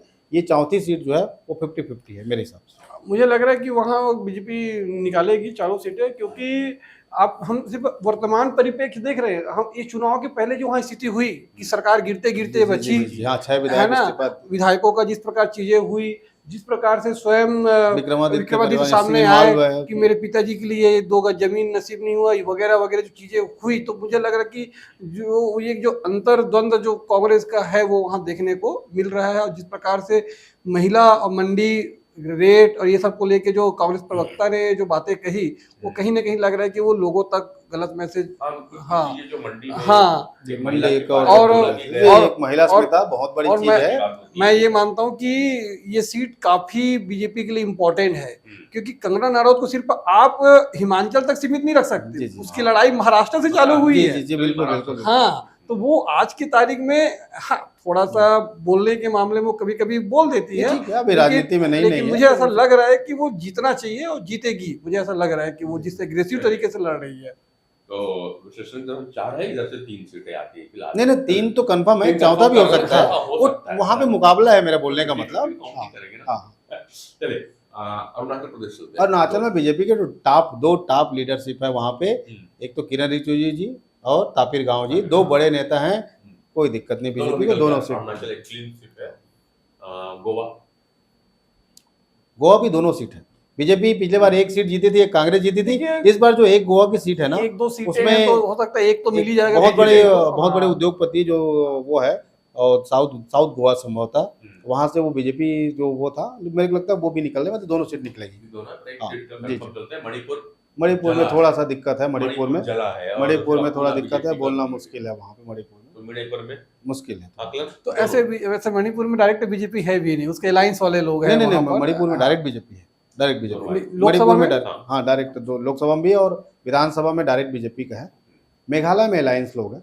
हाँ, तो मणिपुर में थोड़ा सा बीजेपी खतरे पे है। उसको और मेघालय में तो अलायंस लड़ता है बीजेपी। कॉमरेड संगमा जी है जो। देखिए मणिपुर को मैं उतना भी नहीं नीचे डालूंगा, क्योंकि जिस प्रकार से वहाँ बार ये प्रेशर था कि सीएम को हटाया जाए। अगर बीजेपी ने सीएम नहीं हटाया तो कुछ तो बात होगी, मणिपुर का जो हिंसा है ना, वो राजनीतिक हिंसा के बजाय मेरे को लगता है जातिगत हिंसा है। जातिगत हिंसा है, वो न्यायालय के आदेश के बाद हुआ है। जी। और वो दोनों जो जाति है ना, वहाँ पे जो मैतेई जाति है, जो ओबीसी वर्ग में आते हैं, और कुकी है जो कुकी है, और कुकी और मैतेई, कुकी जो आदिवासी में आते हैं, और मैतेई लोग जो है, कुकी लोग अपने को वो समझते हैं, मैतेई लोग अपने को समझते हैं। लेकिन जो उग्रवादी जो ज्यादातर जुड़े हुए हैं वो कुकी समाज से जुड़े हुए हैं, कुकी आंदोलन, उग्रवादी ग्रुप। तो वहाँ पे वो वाली एक लड़ाई थी। तो मेरे को लगता है वहाँ पे जो मैतेई लोग की जनसंख्या जिधर ज्यादा होगा, मेरे को लगता है संभवतः वो वाला सीट तो निकल जाएगा। कुकी लोग थोड़ा सा वहाँ पे संभवतः थोड़ा नाराज है। उस जगह पे घुसपैठ का मुद्दा भी काफी उठता रहा। नहीं, घुसपैठ तो वहाँ से पूरा जो घुसपैठ हो रहा है, वहाँ से म्यांमार उधर से पूरा, तो वो तो सभी जगह घुसपैठ हो रहा है वहाँ पे, तो हर जगह स्थिति है। मेघालय चल लेते हैं, 2 सीट वहाँ भी है। मेघालय में अलायंस जीतेगी, बीजेपी तो वहाँ है नहीं, डायरेक्ट अलायंस जीतेगी। कॉमरेड संगमा, उसकी जो उसकी बहन है, क्या नाम है, जो उस समय सबसे कम उम्र की थी 2009 में जो सांसद अगाथा संगमा, संभवतः शायद वो लड़ रही है। उनके भाई वहाँ पे मुख्यमंत्री है। दोनों सीट एनडीए के पास आ रही है। मेरे को लगता है उसमें से एक तो कंफर्म है और दूसरा भी आ सकता है। त्रिपुरा दोनों सीट बीजेपी दोनों। मिजोरम में जो अलायंस आएगी बीजेपी, हाँ अलायंस आएगा बीजेपी। हाँ नागालैंड भी बीजेपी अलायंस के पास आएगा। सिक्किम में जो है वहाँ पे बीजेपी भी इस बार बीजेपी टफ फाइट में चुनाव लड़ रही है। हाँ बीजेपी के पास आती बहुत है वहाँ पे सिक्किम में। अब चलो केंद्र शासित प्रदेशों में भी चल लेते हैं। तो सबसे पहली बात करेंगे अरविंद केजरीवाल की। जेल से सरकार चला रहे थे, चुनाव प्रचार के लिए जमानत पे बाहर भी आए हैं। क्या गुल खिलाएंगे साथ में? देखिए जमानत मिला था और उस जमानत पे बट्टा लगा दिया स्वाति मालिवाल केस। और मैं ये बता दूं आपको, दिल्ली के 7 सीट में बीजेपी 50% वोट से जीती है पिछले बार। अगर सब ठीक है। मिल भी जाए दोनों हाँ, पार्टी, और दोनों पार्टियों को 16 या 17% वोट मिला हाँ, था। हाँ, तो अगर 54 दोनों को जोड़ भी देते हैं तो 30-32% वोट होता है, बीजेपी का 50+ का है। हाँ। और बीजेपी ने इस तरह का 4 एमपी के टिकट काटे हैं, तो मुझे लग रहा है बीजेपी वहां अच्छी स्थिति में है। 4 और का ये 6 का काटे, 6 का काटे, केवल मनोज हाँ, तिवारी sorry, रिपीट मनोज हुआ, तिवारी, सिर्फ मनोज हाँ। तिवारी रिपीट हुआ। है ना। तो अभी की जो स्थिति है, मैं कहीं संकोच नहीं नहीं, करूंगा हंसराज हंस का हाँ को पंजाब से दिए हाँ। टिकट, यहाँ से हटा के, तो दिल्ली सब दिल्ली शिफ्ट हो, दिल्ली से कटा दिल्ली से है, कटा, हाँ, दिल्ली से कटा। दिल्ली जो है बीजेपी इस बार भी 7 सीटें निकाल सकती है। नहीं, निश्चित रूप से निकाल रहे हैं। जो माहौल है ना, स्वाति मालीवाल केस से आम आदमी पार्टी का जो महिला समर्थक है उसमें एक तो बुरा लगा कि ये लोग महिलाओं का, और केजरीवाल के बारे में लोग कब बोलने लगे हैं कि ये किसी को अगर वो करना रहता है तो वो खतरनाक तरीके से उसकी बेइज्जती करा के पार्टी से बाहर करते हैं, ऐसा एक परसेप्शन जा रहा है। और खास वहां करके महिला, लोगों में ये बात आई है कि कुछ तो किया होगा, इसलिए वो जेल गया है। नहीं, ऐसे पहले ही कोई तो नहीं जाता। पहले तो वो हाँ। तो है, उस मामले में तो है भाई कि सबको जमानत मिल गया, आपको जमानत। दूसरी बात, उन्होंने बोला कि आपके पास पर्याप्त सबूत है, हम दे नहीं सकते, हाईकोर्ट ने कहा था। वो तो बाद में ये चुनाव, सुप्रीम कोर्ट ने आपको ये तो आपको आप निर्दोष हो बोल के थोड़ी जमानत हाँ, दिया है। नहीं, वो तो चुनाव, आप राजनीतिक व्यक्ति हो, और पार्टी बड़ी के पार्टी, संयोजक नेशनल हो, पार्टी हो मुख्यमंत्री चुकी है। हो, हाँ, 5 साल में एक बार चुनाव आता है, इतना बड़ा चुनाव है, इसलिए चुनाव की दृष्टि से दिया है उन्होंने 2 जून तक आपको चुनाव प्रचार के लिए। अंतरिम जमात है। और सुप्रीम कोर्ट ने ये कहा कि इसे एग्जाम्पल ना माना जाए। हाँ, एग्जाम्पल ना ये- माना जाए। हाँ, उन्होंने हालांकि इस पर एक चर्चा हुई हेमंत सोरेन में को, हाँ, कि क्या नहीं, हेमंत, और दूसरा क्या, अगर किसी व्यक्ति को प्रचार के लिए जमानत मिलेगा तो क्या मतदाता को मिलना चाहिए कि नहीं मिलना चाहिए वोट देने के लिए आपको। और इसलिए पहले ही सुप्रीम कोर्ट लाइन खींच दिया कि इसे एग्जाम्पल ना माना जाए। और उसके उसी आधार पे फिर के कविता और हेमंत सोरेन को भी जमानत की अर्जी खारिज हुआ, खारिज किया गया। हाँ, बिल्कुल। तो दिल्ली के 7 सीट केजरीवाल की भी वजह से भारतीय जनता पार्टी की ओर जाने की संभावना देखती है। अंडमान निकोबार द्वीप बीजेपी है, एक ही सीट है यहाँ हाँ, पे, एक ही सीट है। बाकी सब जगह एक ही सीट। चंडीगढ़ भी टंडन साहब जीतेंगे। ठीक है, हाँ। दादर नगर हवेली है, बीजेपी वहाँ पे। दोनों सीट बीजेपी के पास। जैसे लद्दाख में थोड़ा सा मुकाबला है, वहाँ पे थोड़ा सा क्या है कि वो ऑटोनोमस वाला जो है, और वो क्या नाम है उनका जो 3 इडियट सेमरिल क्या, 3 इडियट पिक्चर में जिसके ऊपर वो बना हाँ, था, हाँ। वो एक व्यक्ति आंदोलन में हो, थोड़ा अभी कुछ समय वहाँ पे लगातार आंदोलन हुआ, मेरे को लगता है वो सीट फंसा हुआ है। लक्षद्वीप तो भाई वो तो एनसीपी और कांग्रेस उनका रहता है, नहीं वहाँ पे पांडिचेरी बीजेपी जाएगी। जम्मू कश्मीर में टोटल देखो, जम्मू में 2 सीट है और कश्मीर में 2 सीट है, और एक आधी सीट है, मतलब जम्मू में 2.5 सीट है, कश्मीर में 2.5 सीट है। तो मेरे को लगता है कि जम्मू और उधमपुर भारतीय जनता पार्टी जीत रही है। जुगल किशोर शर्मा जी और अपना जितेंद्र सिंह जी कैबिनेट मंत्री, ये दोनों जीत रहे हैं। बाकी अनंतनाग और श्रीनगर और बारामूला संभवतः मेरे को लगता है ये कहीं नेशनल कॉन्फ्रेंस ले जाएगी, ऐसा लगता है। लेकिन जिस प्रकार से कश्मीर में चीजें बदली हैं एक जगह, लेकिन वोट ऑफ परसेंट बढ़ रहे हैं, तो हो सकता है इसका फायदा उसको मिले। नहीं, भाजपा वहाँ पे जो है, देखो भाजपा वहाँ सज्जाद लोन जी लड़ रहे हैं, हाँ। भाजपा के अलायंस, और वहाँ पे एक जो है राशिद इंजीनियर करके विधायक, निर्दलीय विधायक, इंडिपेंडेंट, वो बहुत जबरदस्त है, और वो एनसी जो नेशनल कॉन्फ्रेंस का बहुत वोट काट रही है, राशिद इंजीनियर जी। तो इस चक्कर में बीजेपी का जो अलायंस है, सज्जाद लोन जो पार्टनर है बीजेपी का, वो एक बार चुनाव निकाल, क्योंकि बीजेपी वहां लड़ नहीं रही। लोगों को ये चीज पता चल गया कि 70 हटने के बाद जब डायरेक्ट सेंट्रल गवर्नमेंट वहां घुसी है, तो वहां के लोगों में एक सुरक्षा की भावना आई है। लोग जा रहे हैं, निकल रहे हैं, जो पहले जिस तरीके से होता था और चीजें कि आप झंडा नहीं गड़ा सकते, ये वगैरह, वो सारी चीजें खत्म हुई है। और वहां भी वही है, परिवारवाद, दोनों परिवार आपस में वो करते रहे, कभी ये कभी वो, और वो कहीं ना कहीं धीरे धीरे वो परिवार भी अब टूट रहा है, धीरे धीरे उसका कमजोर तो पड़ा है। हाँ, पड़ा है। और उसके बाद अब हम इसको, जो हमारे कांग्रेस के सीनियर लीडर जो रहे पहले, उनको भी गुलाम नबी आजाद जी अपने कहीं ना कहीं बैकडोर बीजेपी को सपोर्ट कर रहे हैं, मोदी जी के समर्थक, है ना। तो उस तरीके से लग रहा है कि बीजेपी वहां पर जो आज का माहौल है तो कुछ अच्छा कंफर्ट जोन पे है, इतना नुकसान नहीं होगा। चले, तो हमने लगभग सभी लोकसभा सीटों को बात कर ली, जोड़ लेते हैं, एक बार हम जोड़ लेते हैं, और ये जवाब किशोर जी को ही देते हैं कि जोड़ के बताएंगे कितनी सीटें उत्तर प्रदेश पहुंच रही हैं। तो हम शुरुआत कर लेते हैं फिलहाल उत्तर प्रदेश जो है, में से, हाँ, 70 लगभग मिनिमम 70 सीटें उत्तर प्रदेश पे दी थी, 80 में से 70। महाराष्ट्र में 24-25 सीट लेके चलिए, 24 सीट हुई। पश्चिम बंगाल में 42 लोकसभा में से 22। नहीं कम से कम 26, और भाई साहब का 30 है तो 28 पर मानते एवरेज हैं। 28 निकाले थे। 28 लिया है। पश्चिम बंगाल को हमने 28 लिया था और बिहार में चले गए। बीजेपी 17, 33-34 बीजेपी के 17 ही माने थे। बीजेपी 17, बीजेपी की 35 अभी 17 गिन रहे हैं। एनडीए 35 है। अभी अपन बात करते हैं, अभी अपन बात करते हैं बीजेपी। भाजपा 370। हाँ भाजपा, चलो 370 को 400 पहुंच जी। जाएगी।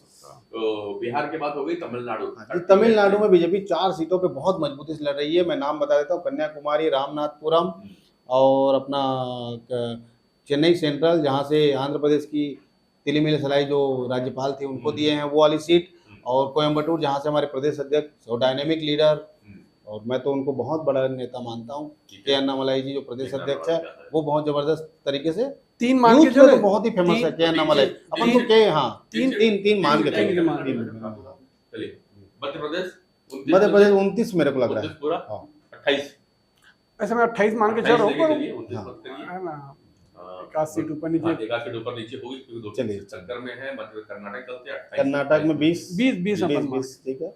गुजरात में तो कोई गुजरात 26 26 हाँ।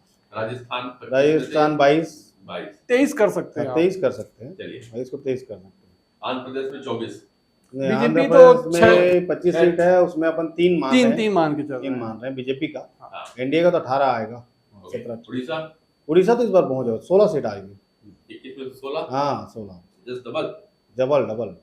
केरल में 20 में से केरल में 1 या 2 एक। 2 मानते हैं। 2 जगह बहुत अच्छी फाइट में बीजेपी। एक सीट केरल की ले लेते हैं। तेलंगाना चलते तेलंगाना हैं। तो 8 सीट कम तेलंगाना है, में डबल हो रहा है। 8 सीट एकदम मान के चलिए 8। असम, असम 12, झारखंड, झारखंड 12, पंजाब में 2 या 3, पंजाब में 2, हाँ 2 ही मान। 2 चलते हैं। छत्तीसगढ़ 10, अब मैं तो 11 बोल रहा हूँ, आप 10 बोल रहे हैं तो मैं 10 लिख देता हूँ। 10 ही मान लो, 10 1 सीट चलेगी। मान। हरियाणा, हरियाणा 8 मान लीजिए। झारखंड, उत्तराखंड उत्तराखंड पूरा पाँचों। 5। 5, हिमाचल हिमाचल में तो 4 पूरे, 3 तो 3 लेके चलते हैं 4 में ये। हाँ 3, अरुणाचल प्रदेश, अरुणाचल के दोनों सीट आ रही है। गोवा 1, गोवा दोनों आ रही है। दोनों दोनों प्रमोद सावंत अच्छा मेंटेन करते हैं वहाँ पे। प्रमोद सावंत बहुत बढ़िया है। चलो ठीक है। मणिपुर, मणिपुर का 1 सीट, हम्म, इनर मणिपुर जो है आउटर का दिक्कत है, मतलब दोनों में एक पहाड़ी वाला जो एरिया है ना उसमें थोड़ी दिक्कत है। प्लेन एरिया में बीजेपी, मेघालय में बीजेपी है नहीं, मतलब उस तरीके से नहीं उस तरह से है। अलायंस की हम बात हाँ, नहीं कर रहे हैं। हम लोग बात कर रहे हैं कि हाँ। बीजेपी कितना लेकर के आएगी। त्रिपुरा में त्रिपुरा 2 सीट में दो से पूरा दोनों आएगा। दोनों आ रही है। मिजोरम में नहीं है, नागालैंड में नहीं है, ठीक है। नागालैंड में नहीं भैया सिक्किम नहीं। आगे चलते हैं। दिल्ली का तो पूरा 7 आएगा। दिल्ली में 7 ही 7 बीजेपी की ओर। अंडमान निकोबार द्वीप समूह 1, 1, चंडीगढ़ 1, 1, दादर नगर 1, लद्दाख लद्दाख का भी जीरो मान के लक्षद्वीप ने लक्षद्वीप नहीं, नहीं, पंडिचेरी 1, पांडिचेरी 1 हाँ। में ठीक है। जम्मू कश्मीर की सीट जम्मू कश्मीर में टोटल जो है 2 आएगी 4 में से। ठीक है। तो 330 से हमारा भारतीय जनता यहाँ पे पार्टी का 40, जो- 340। यहाँ पे 340 सीटें जो है भारतीय जनता पार्टी के पास जा रही है। 370 का एक उम्मीद किया हुआ था। तो एक जो प्रेडिक्शन था चुनाव के नहीं पहले- एक्चुअल में क्या है कि इसको मैं शुरू से इस नजरिए से देखता हूँ भाई, जब ये चुनाव है क्या, एक एग्जाम की तैयारी है। हाँ। आप साल भर पढ़ते हो, बच्चा 10 बोर्ड में 90% लाया तो लगता है भी 95 लाऊं। तो भाई बीजेपी अगर पिछले चुनाव में 303 लाया है, आज वो 370 को एक सिंबॉलिक, देखो ये इस तरह में भाई इतना- आदमी टारगेट हाँ, रखेगा तो टारगेट तभी, के हाँ, आसपास पहुंचेंगे ना। और वो ये आपका ये मोरल है कि कैसे अपोजिशन को डाउन करना है। अब वो आप इसी आंकड़े पे, अब ऐसा ना हो कि 4 जून के बाद कांग्रेस विपक्ष इसमें खुश हो जाए कि ये 400 नहीं ला पाए, कि ये 350 लाए, इस पे भी खुश हो सकता है। बोल ही रहे हैं ना, मॉरल व्यक्ति मान लेंगे वो, मॉरल व्यक्ति मान ये लेंगे ये हाँ, ये उनका हो सकता है, उनकी लेकिन भी है। हाँ, ये कोई बहुत बड़ी चीज नहीं है कि वो 370। मैं तो बोलूँ कि अगर तीसरे टर्म में मोदी 303 को भी पार कर देता है, ये बहुत बड़ी उपलब्धि होगी भारत जैसे डेमोक्रेसी में। मगर ठीक है, अभी तक जितनी बात की पैनल पे, तो जिस तरह से वो फीडबैक आए हैं अभी तक का, उसमें भारतीय जनता पार्टी अपने कंफर्टेबल सिचुएशन में है। और जो हमने एक बार और बात किया था हम लोग के साथ में और बीच में, और वहां पर भी हम इसी के आसपास जा रहे थे। जो दो एक राजनीतिक विश्लेषक हैं, तो उनको फिर से कोट कर रहा हूँ, प्रशांत कुमार और योगेंद्र यादव, 2 लोगों ने किया था। प्रशांत कुमार ने कहा था कि भारतीय जनता पार्टी अपने वो जो स्थान पे रहेगी उससे बेहतर होगी। हाँ बेहतर होगी, तो जो 303 से कम नहीं होगी, 330 तक भले 370 नहीं आएगी, हाँ, मैं लेकिन वो- 303 तो क्रॉस हाँ, करेगा। अभी जो अपन आकलन कर रहे हैं वो- वो 340 के आसपास कर रहे हैं, मतलब 303 से बेहतर है, हाँ। 370 से थोड़ा सा नीचे है, दोनों पे जगह पे जी, करते हैं। ये कुल मिलाकर के हमारा आकलन रहा। आपके अपने आकलन भेज दीजिएगा। आज की चर्चा आपको कैसी लगी कमेंट्स बॉक्स में जरूर लिखिएगा। तो आज हम दरबार को फिर यही विराम करते हैं और दोनों दरबारी को हम बहुत बहुत धन्यवाद करते हैं यहाँ पर आने के। सब बहुत बहुत नमस्कार, अभिनंदन। नमस्कार। अस्सलाम वालेकुम।